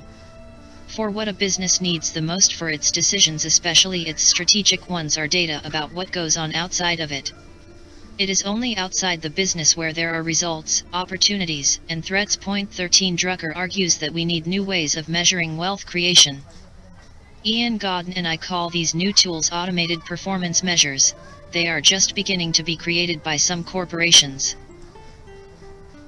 But well over 80%, probably around 99%, of the information revolution's resources are still being applied to counting better what we used to count, paving over the cowpaths, rather than creating and simplifying measures of genuine corporate wealth creation. The tiny proportion of effort that uses the information revolution to create a different sort of corporation will have an explosive impact. The 80/20 principle is still the best kept business secret. Considering the importance of the 80/20 principle and the extent to which it is known by managers, it remains extremely discreet. Even the 80/20 term itself caught on very slowly and without any visible landmarks. Given the piecemeal use and gradual spread of the 80/20 principle, it remains underexploited, even by those who recognize the idea. It is extremely versatile. It can be profitably applied to any industry and any organization, any function within an organization and any individual job. The 80/20 principle can help the chief executive, line managers, functional specialists, and any knowledge worker, down to the lowest level or the newest trainee. And although its uses are manifold, there is an underlying, unifying logic that explains why the 80/20 principle works and is so valuable. Why the 80/20 principle works in business. The 80/20 principle applied to business has one key theme: to generate the most money with the least expenditure of assets and effort. The classical economists of the 19th and early 20th centuries developed a theory of economic equilibrium and of the firm that has dominated thinking ever since. The theory states that under perfect competition firms do not make excess returns, and profitability is either zero or the normal cost of capital, the latter usually being defined by a modest interest charge. The theory is internally consistent and has the sole flaw that it cannot be applied to real economic activity of any kind, and especially not to the operations of any individual firm. The 80/20 theory of the firm. In contrast to the theory of perfect competition, the 80/20 theory of the firm is both verifiable, and has, in fact, been verified many times, and helpful as a guide to action. The 80/20 theory of the firm goes like this. In any market, some suppliers will be much better than others at satisfying customer needs. These suppliers will obtain the highest price realizations and also the highest market shares. In any market, some suppliers will be much better than others at minimizing expenditure relative to revenues.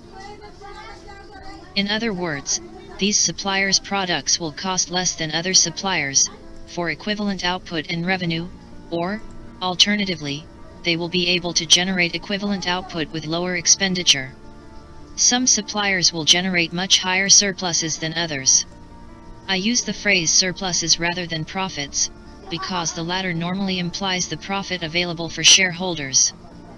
The concept of surplus implies the level of funds available for profits or reinvestment, over and above what is needed normally to keep the wheels turning. Higher surpluses will result in one or more of the following: 1. greater reinvestment in product and service, to produce greater superiority and appeal to customers.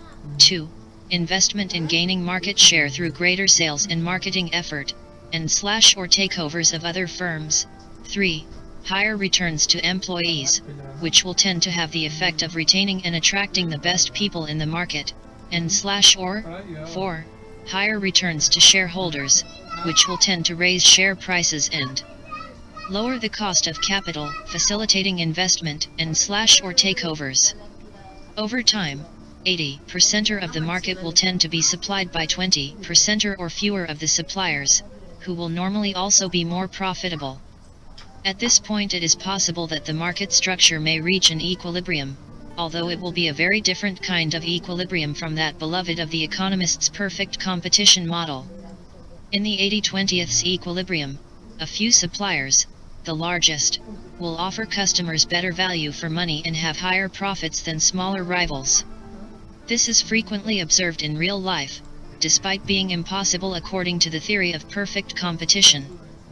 We may term our more realistic theory the 80/20th law of competition. But the real world does not generally rest long in a tranquil equilibrium. Sooner or later, usually sooner, there are always changes to market structure caused by competitors' innovations. Both existing suppliers and new suppliers will seek to innovate and obtain a high share of a small but defensible part of each market, a market segment. Segmentation of this kind is possible by providing a more specialized product or service ideally suited to particular types of customer. Over time, markets will tend to comprise more market segments. Within each of these segments, the 80/20th law of competition will operate. The leaders in each specialist segment may either be firms operating largely or exclusively in that segment or industry generalists, but their success will be dependent, in each segment, on obtaining the greatest revenue with the lowest expenditure of effort. In each segment, some firms will be much better than others at doing this, and will tend to accumulate segment market share as a result. Any large firm will operate in a large number of segments, that is, in a large number of customer/product combinations where a different formula is required to maximize revenue relative to effort, and/or where different competitors are met. In some of these segments, the individual large firm will generate large surpluses, and in other segments much lower surpluses, or even deficits. It will tend to be true, therefore, that 80% of surpluses Oregon profits are generated by 20% of segments, and by 20% of customers and by 20% of products. The most profitable segments will tend to, but will not always, be where the firm enjoys the highest market shares, and where the firm has the most loyal customers, loyalty being defined by being long-standing and least likely to defect to competitors. Within any firm, as with all entities dependent on nature and human endeavor, there is likely to be an inequality between inputs and outputs, an imbalance between effort and reward. Externally, this is reflected in the fact that some markets, products, and customers are much more profitable than others. Internally, the same principle is reflected by the fact that some resources, be they people, factories, machines, or permutations of these, will produce very much more value relative to their cost than will other resources. If we were able to measure it, as we can with some jobs, such as those of salespeople, we would find that some people generate a very large surplus, their attributable share of revenue is very much greater than their full cost, whereas many people generate a small surplus or a deficit. Firms that generate the largest surpluses also tend to have the highest average surplus per employee, but in all firms the true surplus generated by each employee tends to be very unequal. 80% of the surplus is usually generated by 20% of employees. At the lowest level of aggregation of resources within the firm, for example an individual employee, 80% of the value created is likely to be generated in a small part, approximately 20% of the time when, through a combination of circumstances including personal characteristics and the exact nature of the task, the employee is operating at several times his or her normal level of effectiveness. The principles of unequal effort and return therefore operate at all levels of business. markets, market segments, products, customers, departments, and employees. It is this lack of balance, rather than a notional equilibrium, that characterizes all economic activity. Apparently small differences create large consequences. A product has only to be 10% or better value than that of a competing product to generate a sales difference of 50% or and a profit difference of 100% or. 3 Action implications. One implication of the 80/20th theory of firms is that successful firms operate in markets where it is possible for that firm to generate the highest revenues with the least effort. This will be true both absolutely, that is, relative to monetary profits, and relatively, that is, in relation to competition. A firm cannot be judged successful unless it has a high absolute surplus, in traditional terms, a high return on investment, and also a higher surplus than its competitors, higher margins. A second practical implication for all firms is that it is always possible to raise the economic surplus, usually by a large degree, by focusing only on those market and customer segments where the largest surpluses are currently being generated. This will always imply redeployment of resources into the most surplus-generating segments, and will normally also imply a reduction in the total level of resource and expenditure, in plain words, fewer employees and other costs. Firms rarely reach the highest level of surplus that they could attain, or anywhere near it, both because managers are often not aware of the potential for surplus and because they often prefer to run large firms rather than exceptionally profitable ones. A third corollary is that it is possible for every corporation to raise the level of surplus by reducing the inequality of output and reward within the firm.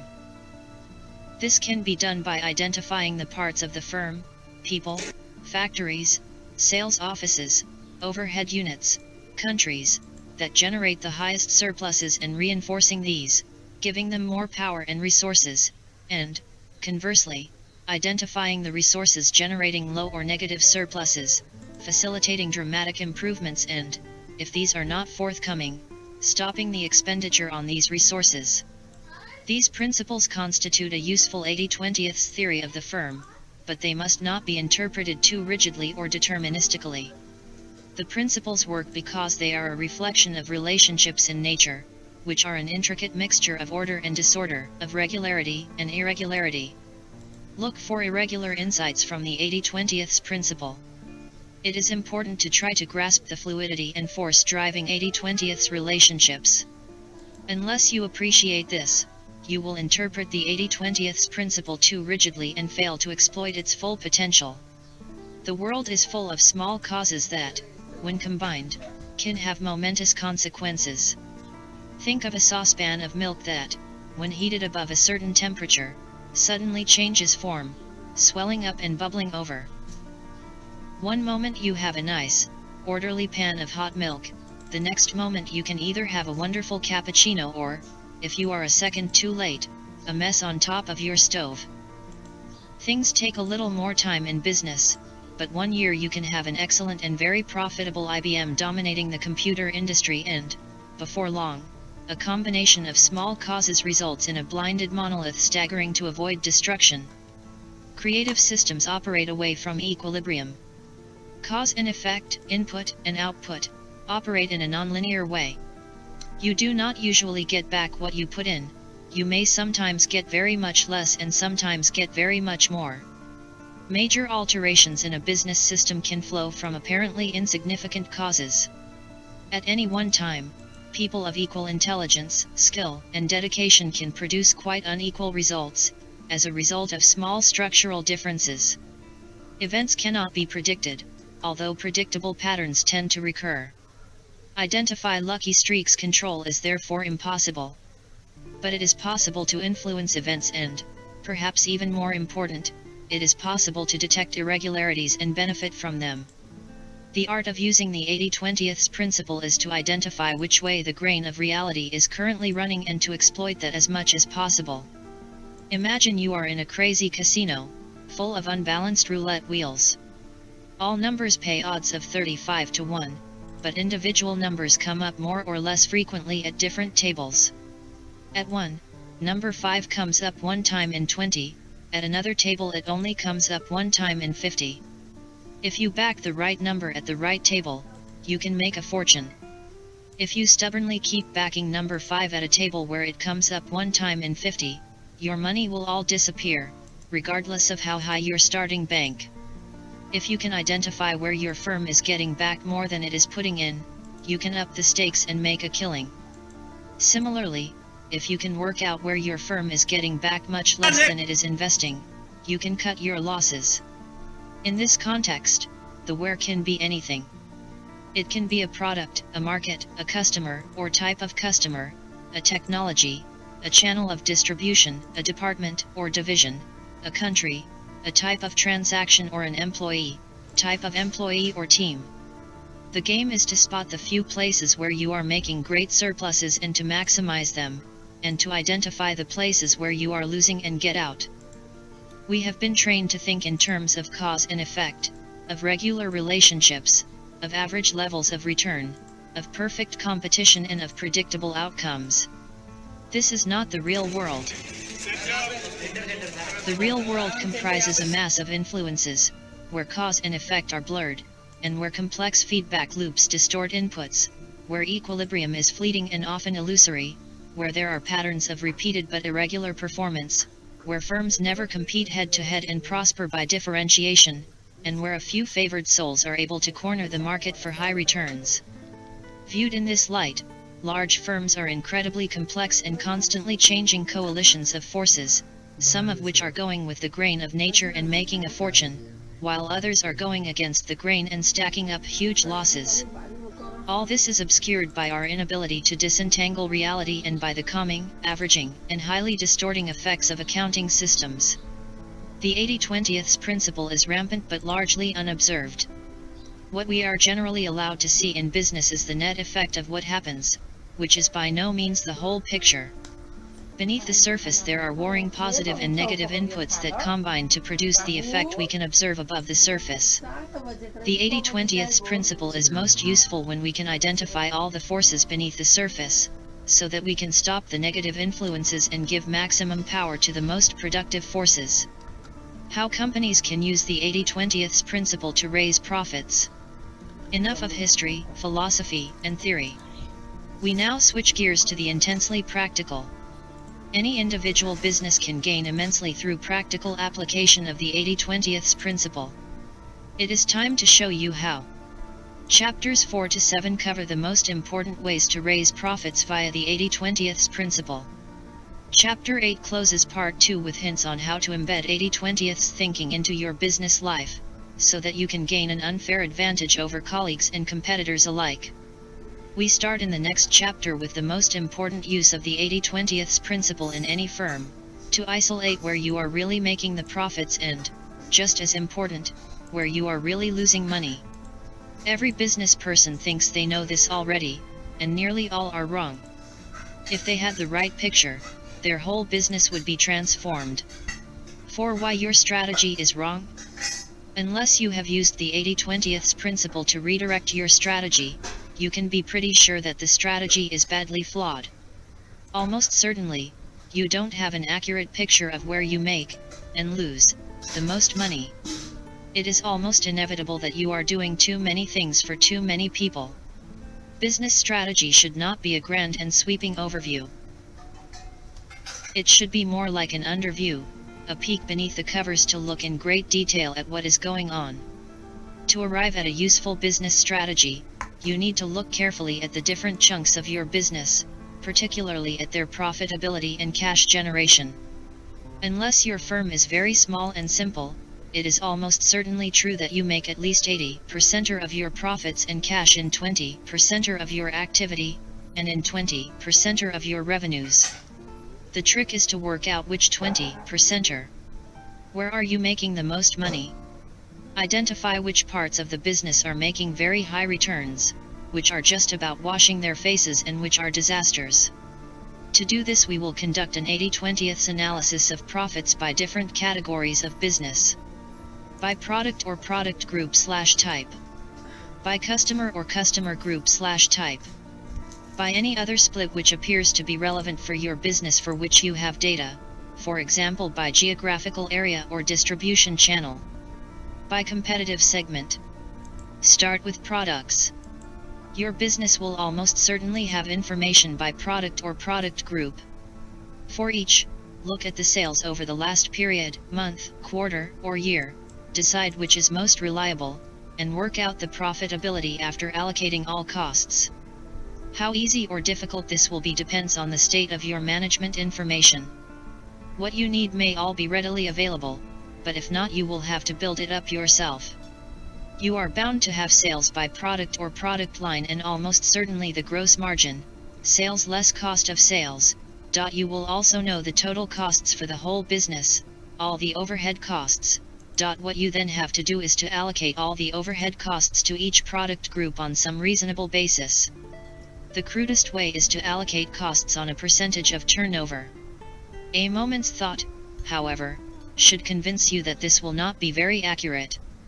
Some products take a great deal of salespeople's time relative to their value, for example, and others take very little. Some are heavily advertised and others not at all. Some require a lot of fussing around in manufacturing, whereas others are straightforward. Take each category of overhead cost and allocate it to each product group.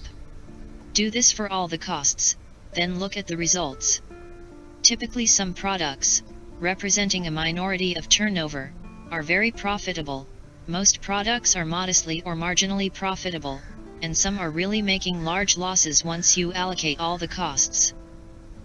Figure 10 shows the numbers for a recent study I conducted of an electronic instrumentation group. Figure 11 gives the same data visually. Look at this if you prefer pictures to numbers. We can see from the two figures that product group A accounts for only 3% of sales, but for 10% of profits. Product groups A, B and C account for 20% of sales, but for 53% of profits. This becomes very clear if we compile an 80/20ths table or an 80/20ths chart, as in figures 12 and 13 respectively. We have not yet found the 20% of sales that account for 80% of profits, but we are on our way. If not 80/20ths, then 67/30ths. 30% of product sales account for almost 67% of profits. Already you may be thinking about what can be done to raise the sales of product groups A, B and C. For example, you might want to reallocate all sales effort from the other 80% of business, telling salespeople to concentrate on doubling the sales of products A, B and C and not to worry about the rest. If they succeeded in doing this, sales would only go up by 20% but profits would rise more than 50%. You might also already be thinking about cutting costs, or raising prices, in product groups D, E, and F, or about radical retrenchment or total exit from product groups G and H. What about customer profitability? After products, go on to look at customers. Repeat the analysis, but look at total purchases by each customer or customer group. Some customers pay high prices but have a high cost to serve. These are often smaller customers. The very big customers may be easy to deal with and take large volumes of the same product, but screw you down on price. Sometimes these differences balance out, but often they do not. For the group we are calling Electronic Instruments Inc., the results are shown in figures 14 and 15. A word of explanation about the customer groups. Type A customers are small, direct accounts paying very high prices and giving very fat gross margins. They are quite expensive to service but the margins more than compensate for this. Type B customers are distributors who tend to place large orders and have very low costs to serve, yet for one reason or another find it acceptable to pay fairly high prices, mainly because the electronic components bought are a tiny fraction of their total product costs. Type C customers are export accounts paying high prices. The snag with them, however, is that they are very expensive to service. Type D customers are large manufacturers who bargain very hard on price and also demand a great deal of technical support and many specials. Figures 16 and 17 show the 80/20ths table and 80/20ths chart respectively for the customer groups. These figures reveal a 59/15 rule and an 88/25 rule. The most profitable customer category accounts for 15% of revenues but 59% of profits, and the most profitable 25% of customers yields 88% of profits. This is partly because the most profitable customers tend to take the most profitable products, but also because they pay more in relation to their cost to service. The analysis led to a successful campaign to find more A and B customers, the small direct customers and the distributors. Even taking account of the cost of the campaign, the result was very profitable. Prices for C customers, the export accounts, were selectively raised in ways found to lower the cost of servicing some of them, particularly by greater use of telephone rather than face-to-face selling. The D customers, large manufacturers, were dealt with individually.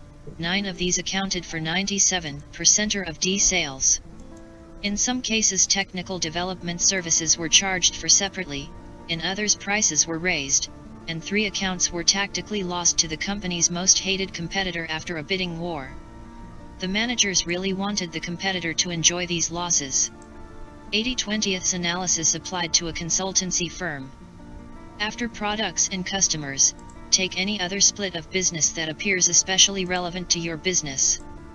There was no special analysis in the case of the instrumentation company, but to illustrate the point, consider the simple split of sales and profits for a strategy consultancy shown in figures 18 and 19.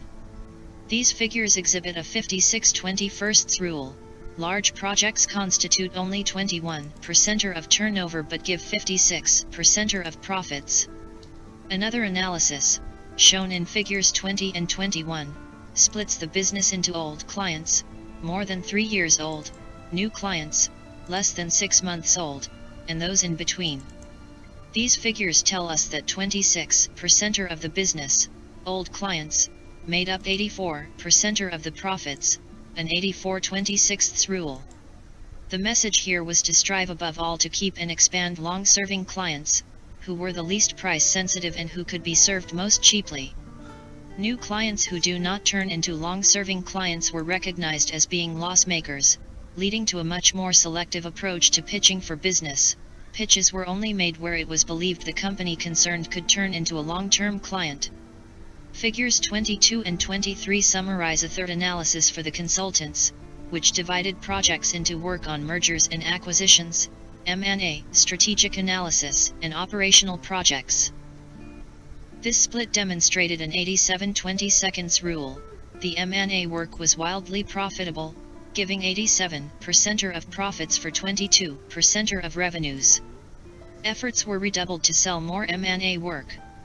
Operational projects for old clients, when analyzed separately, turned out at about break-even, while large losses were made on operational projects for new clients.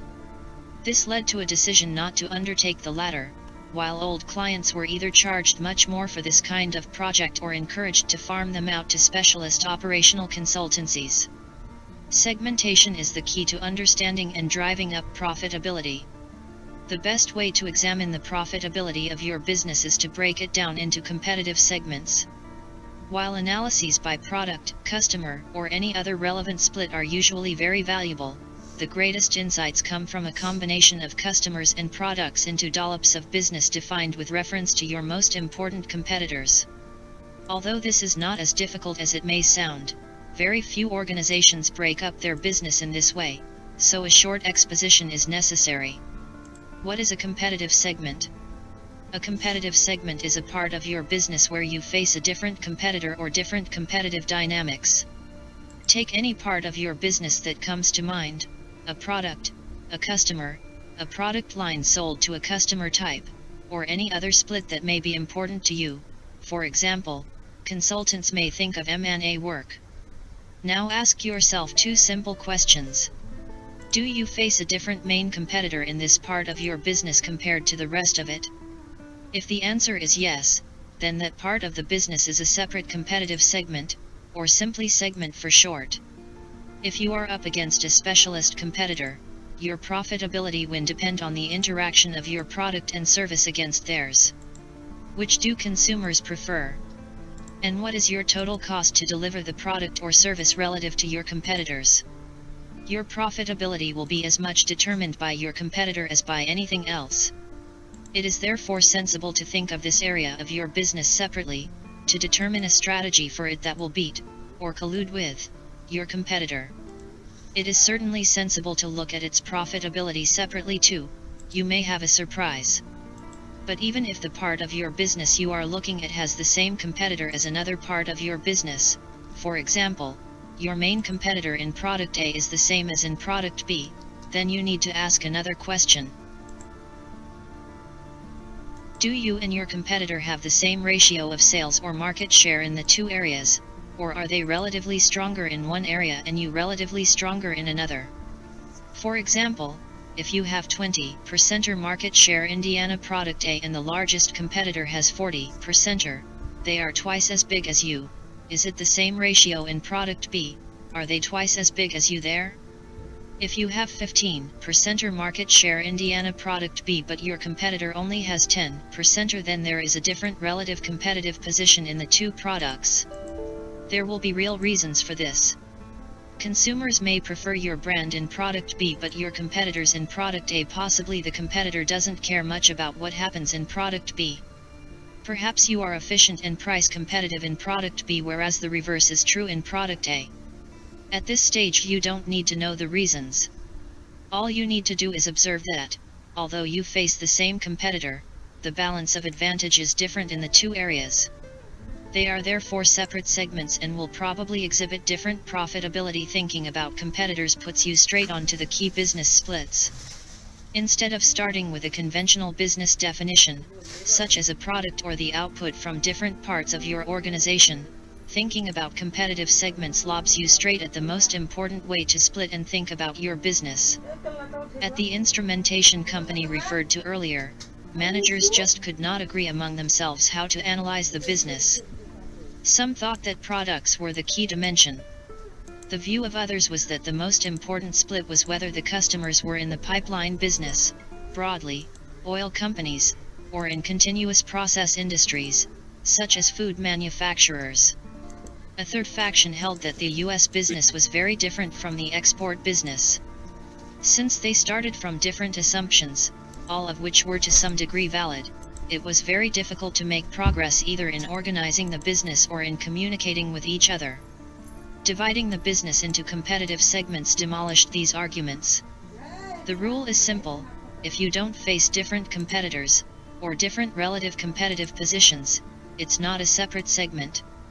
We quickly arrived at a rather inelegant, but very clear, set of segments that everyone could understand. For a start, it was clear that the competitors were very different in most, but not all, products. Where the competitors were the same, with similar relative competitive positions, we lumped the products together. In most other cases we kept the products apart. Then we asked whether the competitive positions were different for pipeline customers as distinct from process customers. In all but one product, the answer was no. But in that one product, liquid density machines, the largest competitors were different. We therefore settled for two segments here: liquid density pipeline and liquid density process. Finally, we asked whether the competitors or competitive positions were different in each segment in the US and in international business. In most cases the answer was yes. If the international business was significant enough, we asked the same question for different countries: was it the same competitor in the UK as in France or Asia? Where the competitors were different, we subdivided the business into separate segments. We ended up with a patchwork quilt of 15 large segments. Very small ones we reaggregated to avoid unnecessary work, usually defined by product and geographic region, but in one case by product and customer type. This was liquid density, where the segments were liquid density pipeline worldwide and liquid density process worldwide. Each segment had a different competitor or different competitive positions. We then analyzed the split of sales and profits for each of the segments, and this is shown in figures 24 and 25. To highlight the imbalance between the split of revenues and profits, we can again construct either an 80/20ths table, figure 26, or an 80/20ths chart, figure 27. We can see from these figures that the top 6 segments comprise only 26.3% of total sales, but 82.9% of profits, so here we have an 83/26ths rule. What did electronic instruments do to boost profits? Figures 26 and 27 focused attention on 3 types of business. The most profitable quarter of the business, segments 1-6, was classified initially as top priority A businesses, to be grown most aggressively. More than 80% of profits came from these segments, yet they were receiving only an average amount of management time in line with their turnover. A decision was taken to raise the amount of time spent on these businesses to 2/3 of the total. The sales force focused on trying to sell more of these products, both to existing customers and to new ones. It was realized that the group could afford to offer extra services or to cut prices slightly and still enjoy very good returns. The second set of businesses comprised segments 7-12. In total these made up 57% of total sales and 49% of total profits, in other words, on average, slightly below average profitability. These segments were classified as B priority, although clearly some segments in this category, such as 7 and 8, were more interesting than others, such as 11 and 12. The priority to be accorded to these segments also depended on the answers to the 2 questions posed at the start of the chapter, that is, on whether each segment was a good market to be in and on how well the company was positioned in each segment. The answers to these questions are described in the final part of this chapter. At this stage, a decision was taken to cut the amount of management time spent on the B segments from around 60% to about half this level. Prices on some of the less profitable segments were also raised. The third category, designated X priority, comprised the loss-making segments 13-15. A decision on what to do about these segments was deferred, as for the B category, until after analysis of market attractiveness and the strength of the company's position in each market.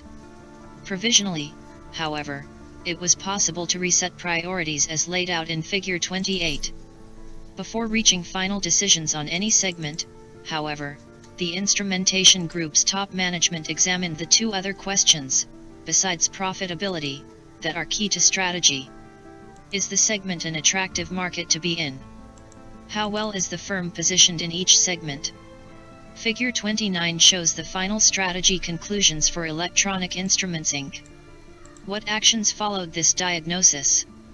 All of the A profit segments were also attractive markets. They were growing, had high barriers to entry for new competitors, had more demand than capacity, faced no threat from competing technologies and had high bargaining power vis-a-vis both customers and component suppliers. As a result, nearly all the competitors in these markets made good money. My client was also well positioned in each segment, meaning that it had a high market share and was one of the top 3 suppliers.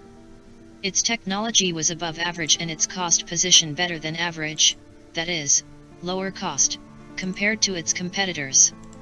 Since these were also the most profitable segments, the analysis confirmed the implications of the 80/20ths profit comparison.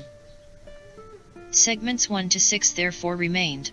A segment's effort was concentrated on keeping all existing business and gaining market share in these segments by increasing sales to current customers and converting new ones.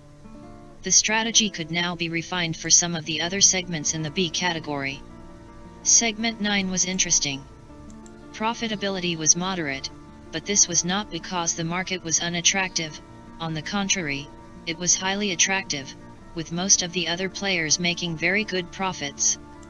But my client had a low market share and a high cost position in this segment, largely because they were using old technology.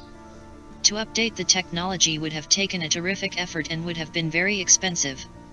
A decision was made, therefore, to harvest the segment, which meant cutting the effort going to protect the business and raising prices. This was expected to lead to a loss in sales but, for a time, to higher profits. In fact, cutting the effort and raising prices did raise margins, but led to very little loss of sales in the short term. It turned out that the customers were mainly locked into the old technology themselves and had little choice of alternative suppliers until they switched over to the new technology.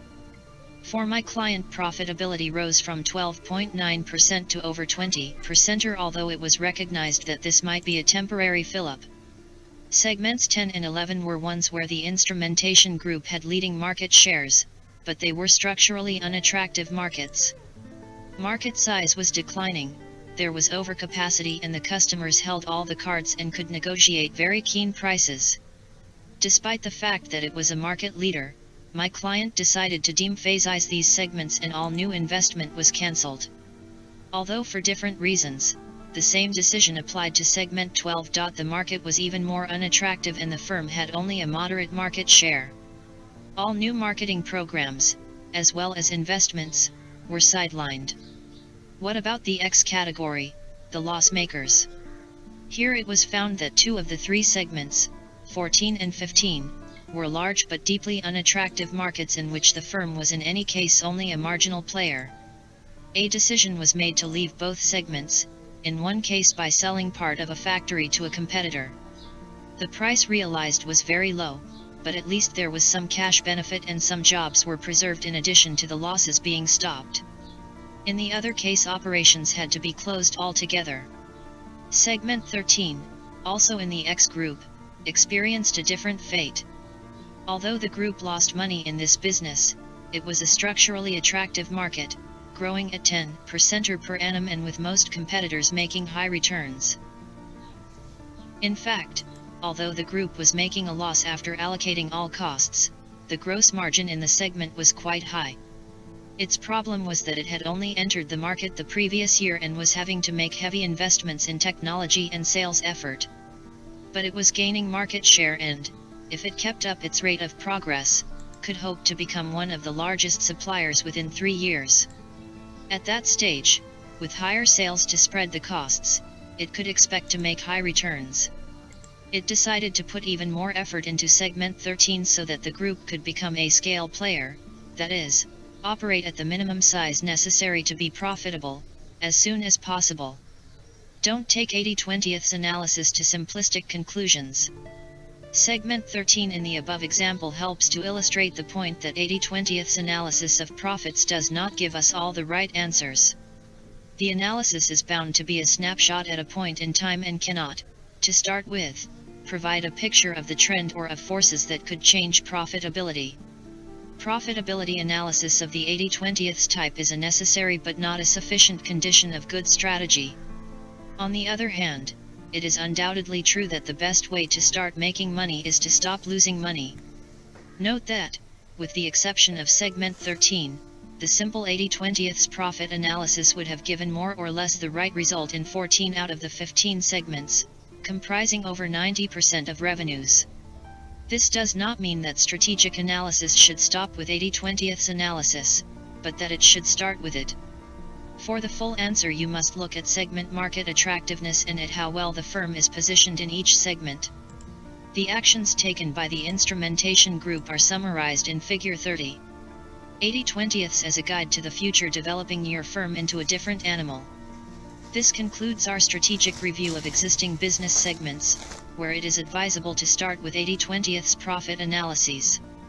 As we have seen, these analyses are indispensable in arriving at segment strategy. But we have still not by any means exhausted the use of the 80/20th's principle in strategy. The principle is also of enormous value in identifying the next leaps forward for your business. We tend to assume that our organizations, and our industries, are doing pretty much the best they can. We tend to think that our business world is highly competitive and has reached some sort of equilibrium or endgame. Nothing could be further from the truth. It would be far better to start from the proposition that your industry is all screwed up and could be structured much more effectively to provide what customers want. And as far as your organization is concerned, your ambition could be to transform it within the next decade, so that in 10 years' time your people will look back, shake their heads ruefully and say to each other, "I can't believe we used to do things that way. We must have been crazy." Innovation is the name of the game. It is absolutely crucial to future competitive advantage. We tend to think that innovation is difficult, but with creative use of the 80/20 principle, innovation can be both easy and fun. Consider, for example, the following ideas. 80% of the profits made by all industries are made by 20% of industries. Make a list of the most profitable industries that you are aware of, such as pharmaceuticals or consulting, and ask why your industry can't be more like these. 80% of the profits made Indiana any industry are made by 20% of firms. If you aren't one of these, what are they doing right that you're not? 80/20 as a guide to the future, developing your firm into a different animal. This concludes our strategic review of existing business segments, where it is advisable to start with 80/20 profit analyses.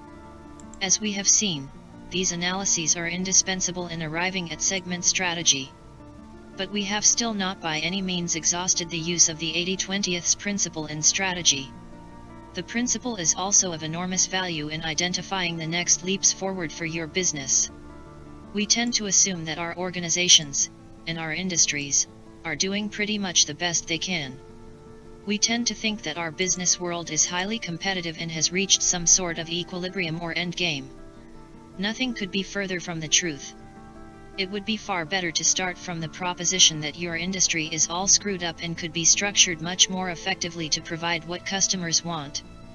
And as far as your organization is concerned, your ambition could be to transform it within the next decade, so that in 10 years' time your people will look back, shake their heads ruefully and say to each other, "I can't believe we used to do things that way. We must have been crazy." Innovation is the name of the game. It is absolutely crucial to future competitive advantage. We tend to think that innovation is difficult, but with creative use of the 80/20 principle, innovation can be both easy and fun. Consider, for example, the following ideas. 80% of the profits made by all industries are made by 20% of industries. Make a list of the most profitable industries that you are aware of, such as pharmaceuticals or consulting, and ask why your industry can't be more like these. 80% of the profits made Indiana any industry are made by 20% of firms.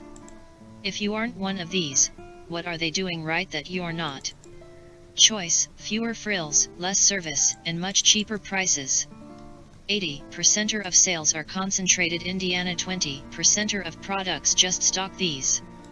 Another place I used to work, a wine merchant, stocked 30 different types of claret. Who needed that amount of choice? The firm was taken over by a discount chain, and now a wine warehouse has opened up down the road. Who would have thought 50 years ago that people would have wanted fast food outlets? And today, who realizes that accessible mega restaurants, the sort that offer a limited and predictable menu in glitzy surroundings at reasonable prices but insist that you give back the table after 90 minutes, constitute a death warrant for traditional owner-run restaurants? Why do we insist on using people to do things that machines can do much more cheaply? When will airlines start to use robots to serve you? Most people prefer humans, but machines are more reliable and much cheaper. Machines may give 80% of the benefit at 20% of the cost.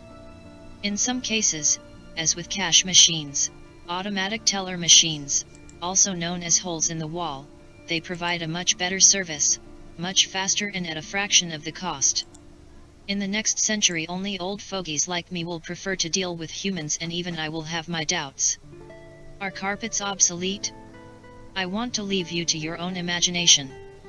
Just one final example, where use of the 80/20 principle has transformed a company's fortunes and could conceivably change a whole industry. Consider the Interface Corporation of Georgia, now an $800 million carpet supplier. It used to sell carpets, now it leases them, installing carpet tiles rather than whole carpets.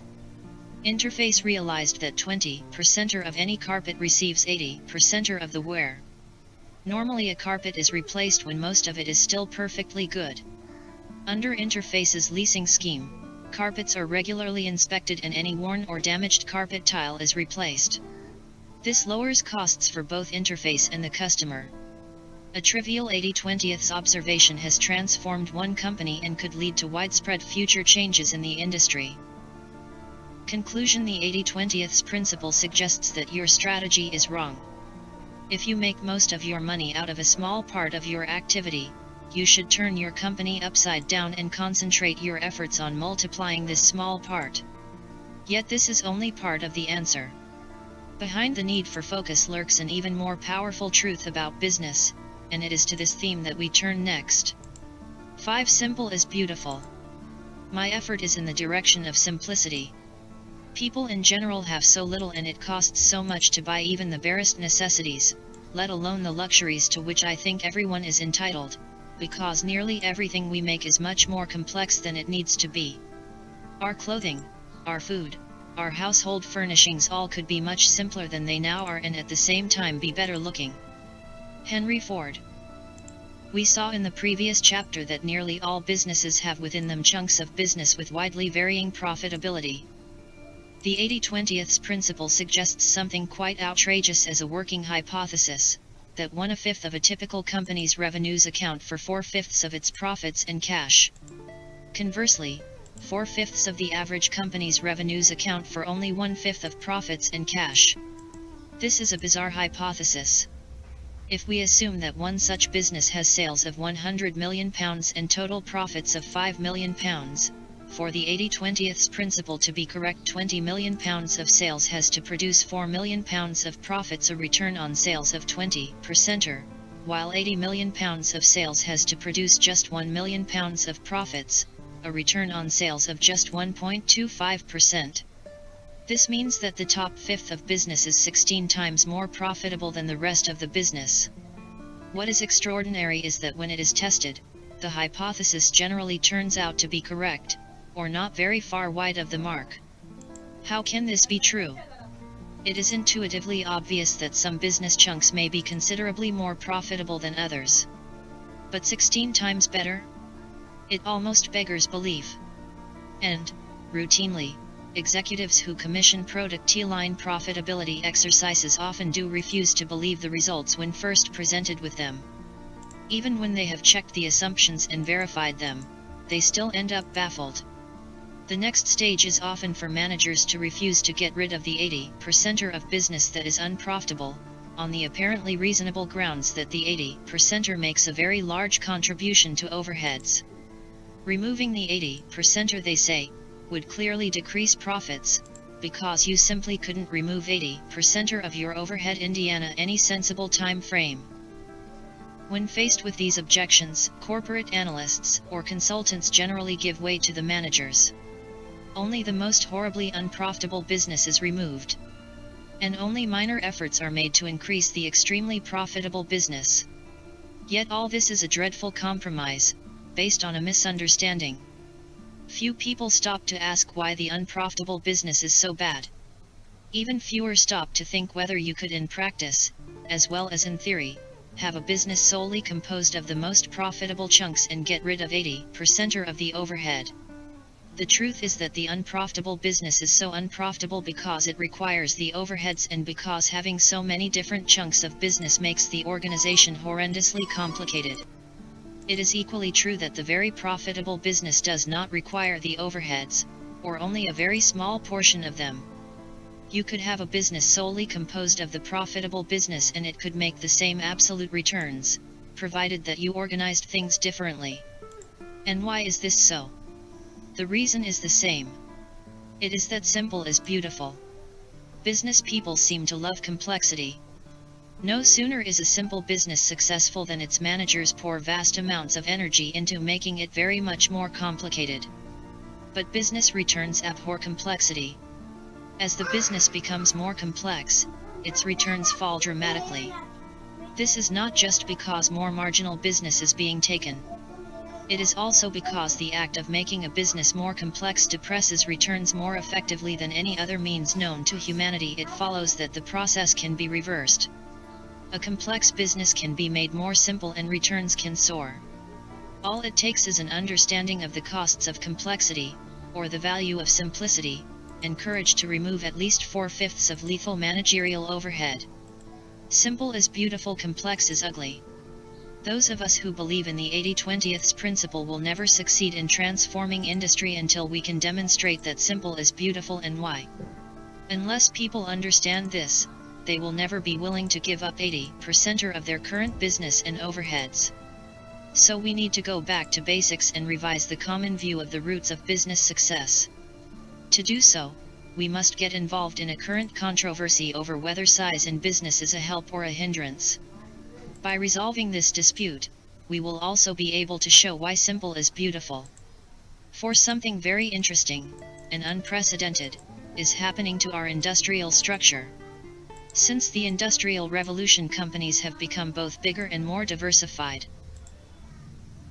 Until the end of the 19th century, nearly all companies were national or subnational, having the vast bulk of their revenues confined to their home country, and nearly all were in just one line of business. The 20th century has seen a series of transformations, changing the nature both of business and of our daily lives. First, thanks largely to Henry Ford's sensationally successful quest to democratize the automobile, there was the burgeoning power of the assembly line, multiplying the revenues of the average firm, creating mass-branded consumer goods for the first time in history, slashing the real cost of those goods and giving more and more power to the largest enterprises. Then there was the emergence of so-called multinational enterprises, that initially took the Americas and Europe, and later the whole world, as their canvas. Next came the conglomerates, a new breed of corporation that refused to confine itself to one line of business and rapidly spread its tentacles across many industrial sectors and a myriad of products. Then the invention and refinement of the hostile takeover, fueled equally by management ambition and the financial lubrication of leverage, gave further impetus to size. Finally, in the last 30 years of the century, the determination of industrial leaders, mainly from Japan, to seize global leadership in their priority markets and as much market share as feasible provided the final reinforcement to the cult of corporate size. For various reasons, therefore, the first 75 years of the 20th century witnessed a progressive and apparently unstoppable expansion in the size of industrial enterprise and, until recently, in the proportion of business activity taken by the largest firms. But in the past 2 decades, the latter trend has suddenly, and dramatically, gone into reverse. In 1979, the Fortune 500 largest U.S. firms accounted for nearly 60% of U.S. gross national product, but by the early 1990s this had slumped to just 40%. Does this mean that small is beautiful? No. This is definitely the wrong answer. There is absolutely nothing wrong with the belief long held by business leaders and strategists that scale and market share are valuable. Extra scale gives greater volume over which to spread fixed costs, especially the overhead costs that make up the lion's share of all costs, now that factories have been made so efficient. Market share, too, helps to raise prices. The most popular firm, that with the highest market share, the best reputation and brands and the most loyal customers, should command a price premium over lower share competitors. Yet why is that larger firms are losing market share to smaller firms? And why does it happen that in practice, as opposed to theory, the advantages of scale and market share fail to translate into higher profitability? Why is it that firms often see their sales mushroom yet their returns on sales and capital actually fall, rather than rise as the theory would predict? The cost of complexity. The most important answer is the cost of complexity. The problem is not extra scale, but extra complexity. Additional scale, without additional complexity, will always give lower unit costs. To deliver to one customer more of one product or service, provided that it is exactly the same, will always raise returns. Yet additional scale is rarely just more of the same. Even if the customer is the same, the extra volume usually comes from adapting an existing product, providing a new product or adding more service. This requires expensive overhead costs that are usually hidden, but always real. And if new customers are involved, it is far worse. There are high initial costs in recruiting customers, and they generally have different needs to existing customers, causing even greater complexity and cost. Internal complexity has huge hidden costs. When new business is different to existing business, even if it is only slightly different, costs tend to go up, not just pro rata with the volume increase but well ahead of it. This is because complexity slows down simple systems and requires the intervention of managers to deal with the new requirements. The cost of stopping and starting again, of communication, and miscommunication, between extra people and above all the cost of the gaps between people, when partially completed work is set down to await someone else's intervention and later picked up and passed on into another gap. All these costs are horrendous and all the more insidious because they are largely invisible. If the communication needs to straddle different divisions, buildings, and countries, the result is even worse. How this works is shown in Figure 31. Competitor B is larger than competitor A, yet has higher costs. This is not because the scale curve additional volume equals lower costs doesn't work. Rather, it is because B's extra volume has been bought at the cost of higher complexity. The effect of this is massive, and much greater than the additional cost that is visible relative to A. The scale curve operates, but its benefits are overturned by the extra complexity. Simple is beautiful explains the 80/20th principle. Understanding the cost of complexity allows us to take a major leap forward in the debate about corporate size. It is not that small is beautiful. All other things being equal, big is beautiful. But all other things are not equal. Big is only ugly and expensive because it is complex. Big can be beautiful. But it is simple that is always beautiful. Even management scientists are belatedly realizing the value of simplicity. A recent careful study of 39 middle-sized German companies, led by Günter Rommel II, found that only one characteristic differentiated the winners from the less successful firms: simplicity. The winners sold a narrower range of products to fewer customers and also had fewer suppliers. The study concludes that a simple organization was best at selling complicated products. This mental breakthrough helps to explain why and how the seemingly outrageous claims of the 80/20th principle, applied to corporate profits, can actually be true. A fifth of revenues can produce 4/5 of profits. The top 20% of revenues can be 16 times more profitable than the bottom 20%, or, where the bottom 20% makes a loss, infinitely more profitable. Simple is beautiful explains a large part of why the 80/20th principle works. Simple and pure market share is much more valuable than has previously been recognized.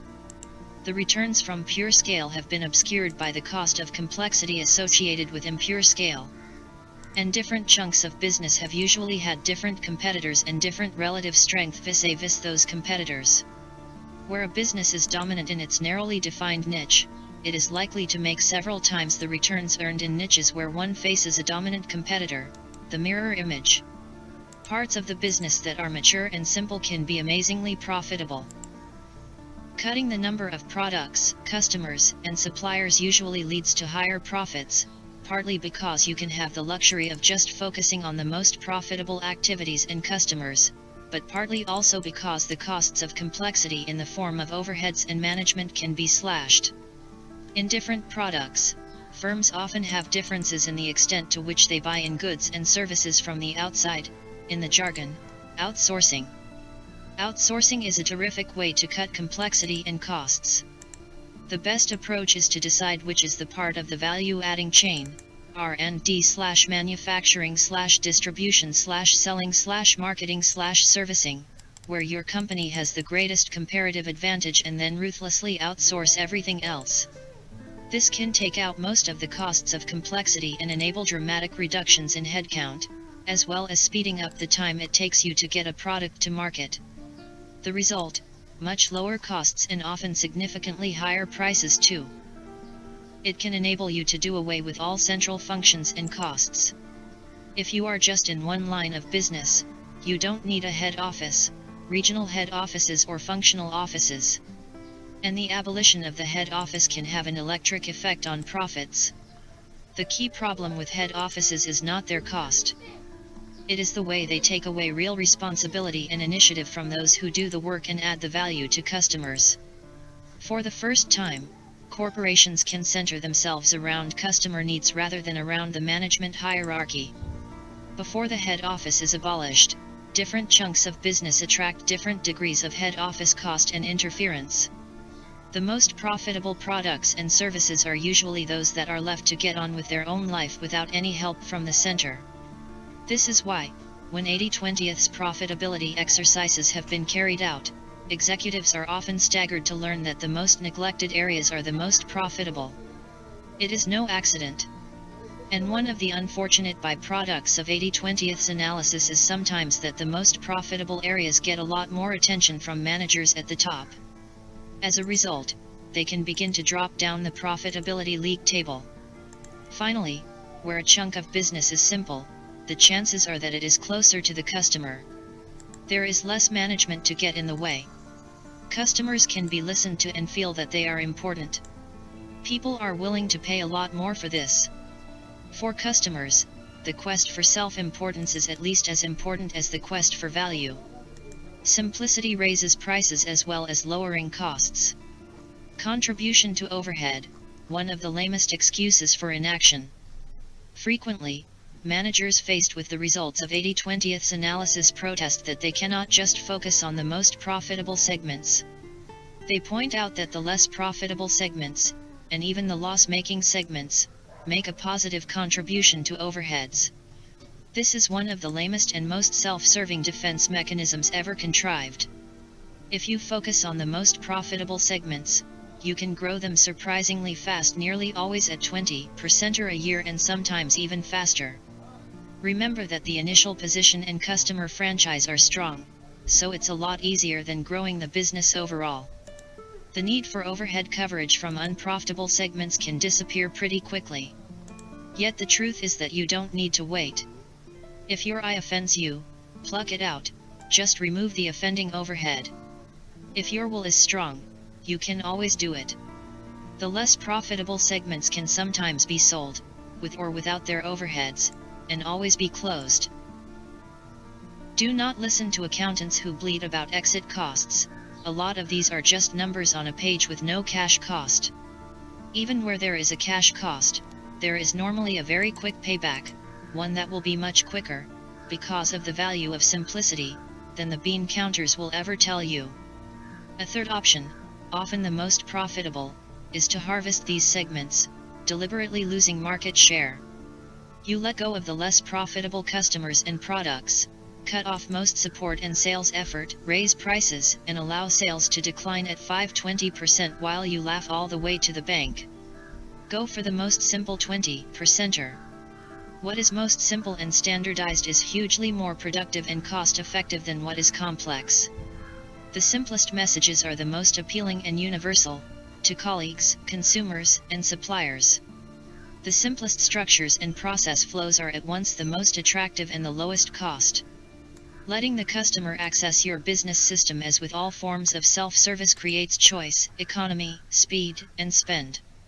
Always try to identify the simplest 20%er of any product range, process, marketing message, sales channel, product design, product manufacture, service delivery, or customer feedback mechanism. Cultivate the simplest 20%er, refine it until it is as simple as you can make it. Standardize delivery of a simple product or service on as universal and global a basis as possible. Pass up thrills, bells and whistles. Make the simplest 20%er as high quality and consistent as imaginable. Whenever something has become complex, simplify it. If you cannot, eliminate it. Reducing complexity at Corning. How can a business in trouble use the 80/20th's principle to reduce complexity and raise profits? An excellent case study is provided by Corning, which produces ceramic substrates for automobile exhaust systems in Greenville, Ohio, and Kaiserslautern, Germany. In 1992 the US business was doing badly, and the next year the German market fell sharply. Instead of panicking, the Corning executives took a long, hard look at the profitability of all their products. As in almost every firm around the world, the Corning executives had used a standard cost approach to decide what to produce. But standard cost systems are one of the most important reasons the 80/20th principle has so much to add. Standard cost systems make it impossible to know true product profitability, largely because they do not differentiate between high and low volume products. When variable costs such as overtime, training, equipment modifications, and downtime were fully allocated at Corning, the results caused astonishment. Take two products made at Kaiserslautern, a high-volume, simple, symmetrically shaped ceramic substrate, disguised here as the R10, and a much lower volume product, the R5, an odd-shaped substrate. The standard cost of the R5 was 20% or more than that of the R10. But when the extra engineering and shop floor effort to produce the R5 were fully costed, it turned out to have an incredible cost, around 500,000% or greater than the R10. Yet, on reflection, the data could be believed. The R10 virtually made itself. The R5 required expensive engineers to hover over it, nudging it to keep within specification. Therefore, if only R10s were made, far fewer engineers would be needed. And that is what happened. By eliminating low-volume, unprofitable products, which contributed little to revenues and negative amounts of profit, engineering capacity was reduced by 25%. The 55th principle. The Corning analysis kept gravitating towards a very useful cousin of the 80/20th principle, the 55th principle. The 55th principle asserts that, typically, 50% of a company's customers, products, components, and suppliers will add less than 5% to revenues and profits. Getting rid of the low volume and negative value, 50% of items is the key to reducing complexity. The 55th principle worked at Corning. Out of 450 products produced at Greenville, half produced 96.3% of revenue, the other 50% yielded just 3.7% depending on the period analyzed. The German plant showed that the low-volume 50% of products produced only 25% of sales. In both locations, the bottom 50% made losses. More is worse. The road to hell is paved with the pursuit of volume. Volume leads to marginal products, marginal customers, and greatly increased managerial complexity. Since complexity is both interesting and rewarding to managers, it is often tolerated or encouraged until it can no longer be afforded. At Corning, they had filed up the plants with loss-making, complicating business. The solution was to cut the number of products by more than half. Instead of dealing with 1,000 suppliers, purchases were consolidated through the 200 suppliers who comprised 95% of total supplies, a 95/20th principle. The organization was streamlined and flattened. At the heart of the market meltdown, Corning turned away business. This might seem perverse, but it worked. A simpler, smaller operation rapidly restored profits. Less was more. Managers love complexity. At this point it is worth asking, why do supposedly profit-maximizing organizations become complex, when this plainly destroys value? One important answer, alas, is that managers love complexity. Complexity is stimulating and intellectually challenging, it leavens boring routine, and it creates interesting jobs for managers. Some people believe that complexity obtrudes when no one is looking. No doubt, but complexity is also sponsored by managers, just as it sponsors them. Most organizations, even ostensibly commercial and capitalist ones, are conspiracies of management against the interests of customers, investors, and the outside world generally. Unless firms are facing an economic crisis, or have an unusual leader who favors investors and customers rather than his or her own managers, excess management activity is virtually guaranteed. It is in the interests of the managerial class in charge. Cost reduction through simplicity. There is thus a natural tendency for business, like life in general, to become overcomplex. All organizations, especially large and complex ones, are inherently inefficient and wasteful. They do not focus on what they should be doing. They should be adding value to their customers and potential customers. Any activity that does not fulfill this goal is unproductive. Yet most large organizations engage in prodigious amounts of expensive, unproductive activity. Every person and every organization is the product of a coalition, and the forces within the coalition are always at war. The war is between the trivial many and the vital few. The trivial many comprise the prevalent inertia and ineffectiveness. The vital few are the breakthrough streaks of effectiveness, brilliance, and good fit. Most activity results in little value and little change. A few powerful interventions have massive impact. The war is difficult to observe. It is the same person, the same unit and the same organization which produces both a mass of weak, or negative, output and a smattering of highly valuable output. All we can discern is the overall result. We miss both the garbage and the gems. It follows that any organization always has great potential for cost reduction and for delivering better value to customers, by simplifying what it does and by eliminating low or negative value activities. Be mindful that waste thrives on complexity, effectiveness requires simplicity. The mass of activity will always be pointless, poorly conceived, badly directed, wastefully executed and largely beside the point to customers. A small portion of activity will always be terrifically effective and valued by customers. It is probably not what you think it is opaque and buried within a basket of less effective activity. All organizations are a mix of productive and unproductive forces, people, relationships, and assets. Poor performance is always endemic, hiding behind and suckered by a smaller amount of excellent performance. Major improvements are always possible, by doing things differently and by doing less. Always recall the 80/20 principle.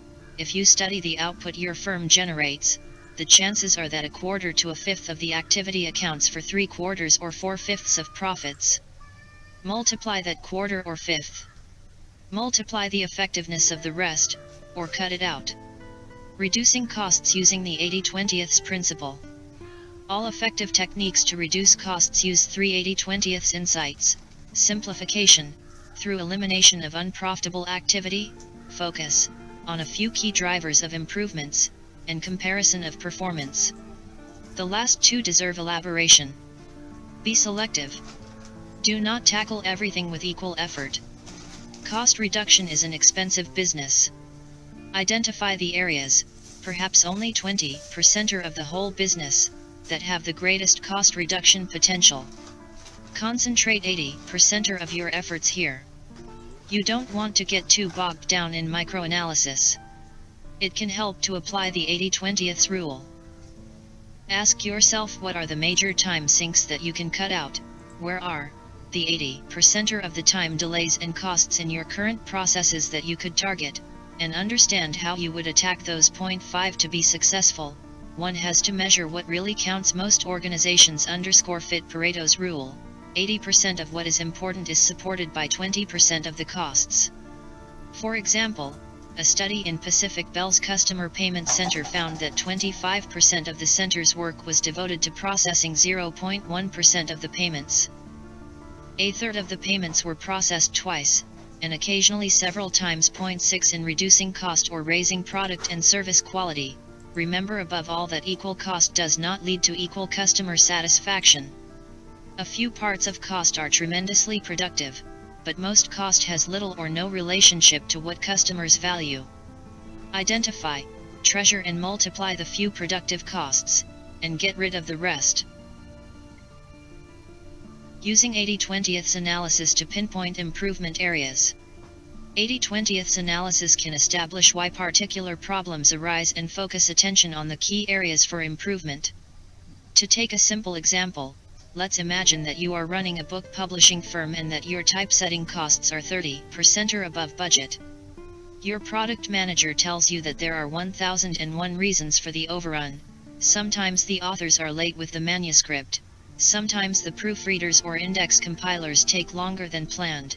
In many cases the book is longer than planned. The charts and other figures often need correction, and there are many other special causes. One thing you can do is to take a particular time period, say 3 months, and carefully monitor the causes of the all typesetting cost overruns. You should record the main reason for each overrun, and also the financial cost penalty involved.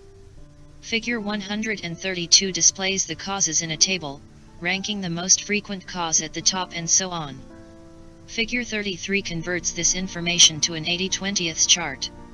To construct this, make the causes bars in descending order of importance, put the number of causes per bar on the left-hand vertical axis and put the cumulative percentage of causes on the right-hand vertical axis. This is easily done and the visual summary of the data is quite powerful. We can see from figure 33 that 3 of the 15 problems, exactly 20%, cause nearly 80% of the overruns. The cumulative line flattens out quickly after the first 5 causes, telling you that you are reaching the trivial many causes. The major 3 causes all relate to authors. The publishing house could solve this problem by writing into authors' contracts a clause making them liable for any extra typesetting costs caused by them being late or making too many corrections. A minor change like this would eliminate over 80% of the problem. Sometimes it is more useful to draw an 80/20ths chart on the basis of the financial impact of the problem, or opportunity, rather than the number of causes. The method is exactly the same. Compare performance. The 80/20ths principle states that there always are a few high productivity areas and many low productivity ones. All of the most effective cost reduction techniques of the past 30 years have used this insight, often with conscious acknowledgement to the 80/20ths principle, to compare performance. The onus is placed on the majority of laggards to improve performance to the level of the best, sometimes taking the 90th percentile, sometimes the 75th, usually within this range, or else to retire gracefully from the field. This is not the place to give chapter and verse on cost reduction/value improvement techniques such as benchmarking, best demonstrated practice or re-engineering. All of these are systematic expansions of the 80/20ths principle and all, if pursued relentlessly, can raise value to customers by tremendous amounts. Too often, however, these techniques become the latest, evanescent management fad or self-contained programs. They stand a much greater chance of success if placed within the context of the very simple 80/20ths principle that should drive all radical action. A minority of business activity is useful. Value delivered to customers is rarely measured and always unequal. Great leaps forward require measurement and comparison of the value delivered to customers and what they will pay for it. Conclusion: simplicity power. Because business is wasteful, and because complexity and waste feed on each other, a simple business will always be better than a complex business. Because scale is normally valuable, for any given level of complexity, it is better to have a larger business. The large and simple business is the best. The way to create something great is to create something simple. Anyone who is serious about delivering better value to customers can easily do so, by reducing complexity. Any large business is stuffed full of passengers' unprofitable products, processes, suppliers, customers and, heaviest of all, managers. The passengers obstruct the evolution of commerce. Progress requires simplicity, and simplicity requires ruthlessness. This helps to explain why simple is as rare as it is beautiful. 6. Hooking the right customers. Those who analyze the reasons for their success know the 80/20ths rule applies. 80% of their growth, profitability, and satisfaction comes from 20% of the clients. At a minimum, firms should identify the top 20% to get a clear picture of desirable prospects for future growth. Venmanaktala. The 80/20ths principle is essential for doing the right kind of selling and marketing and for relating this to any organization's overall strategy, including the whole process of producing and delivering goods and services. We will show how to use the 80/20ths principle in this way. But first, we have an obligation to clear away a lot of pseudo-intellectual undergrowth about industrialization and marketing.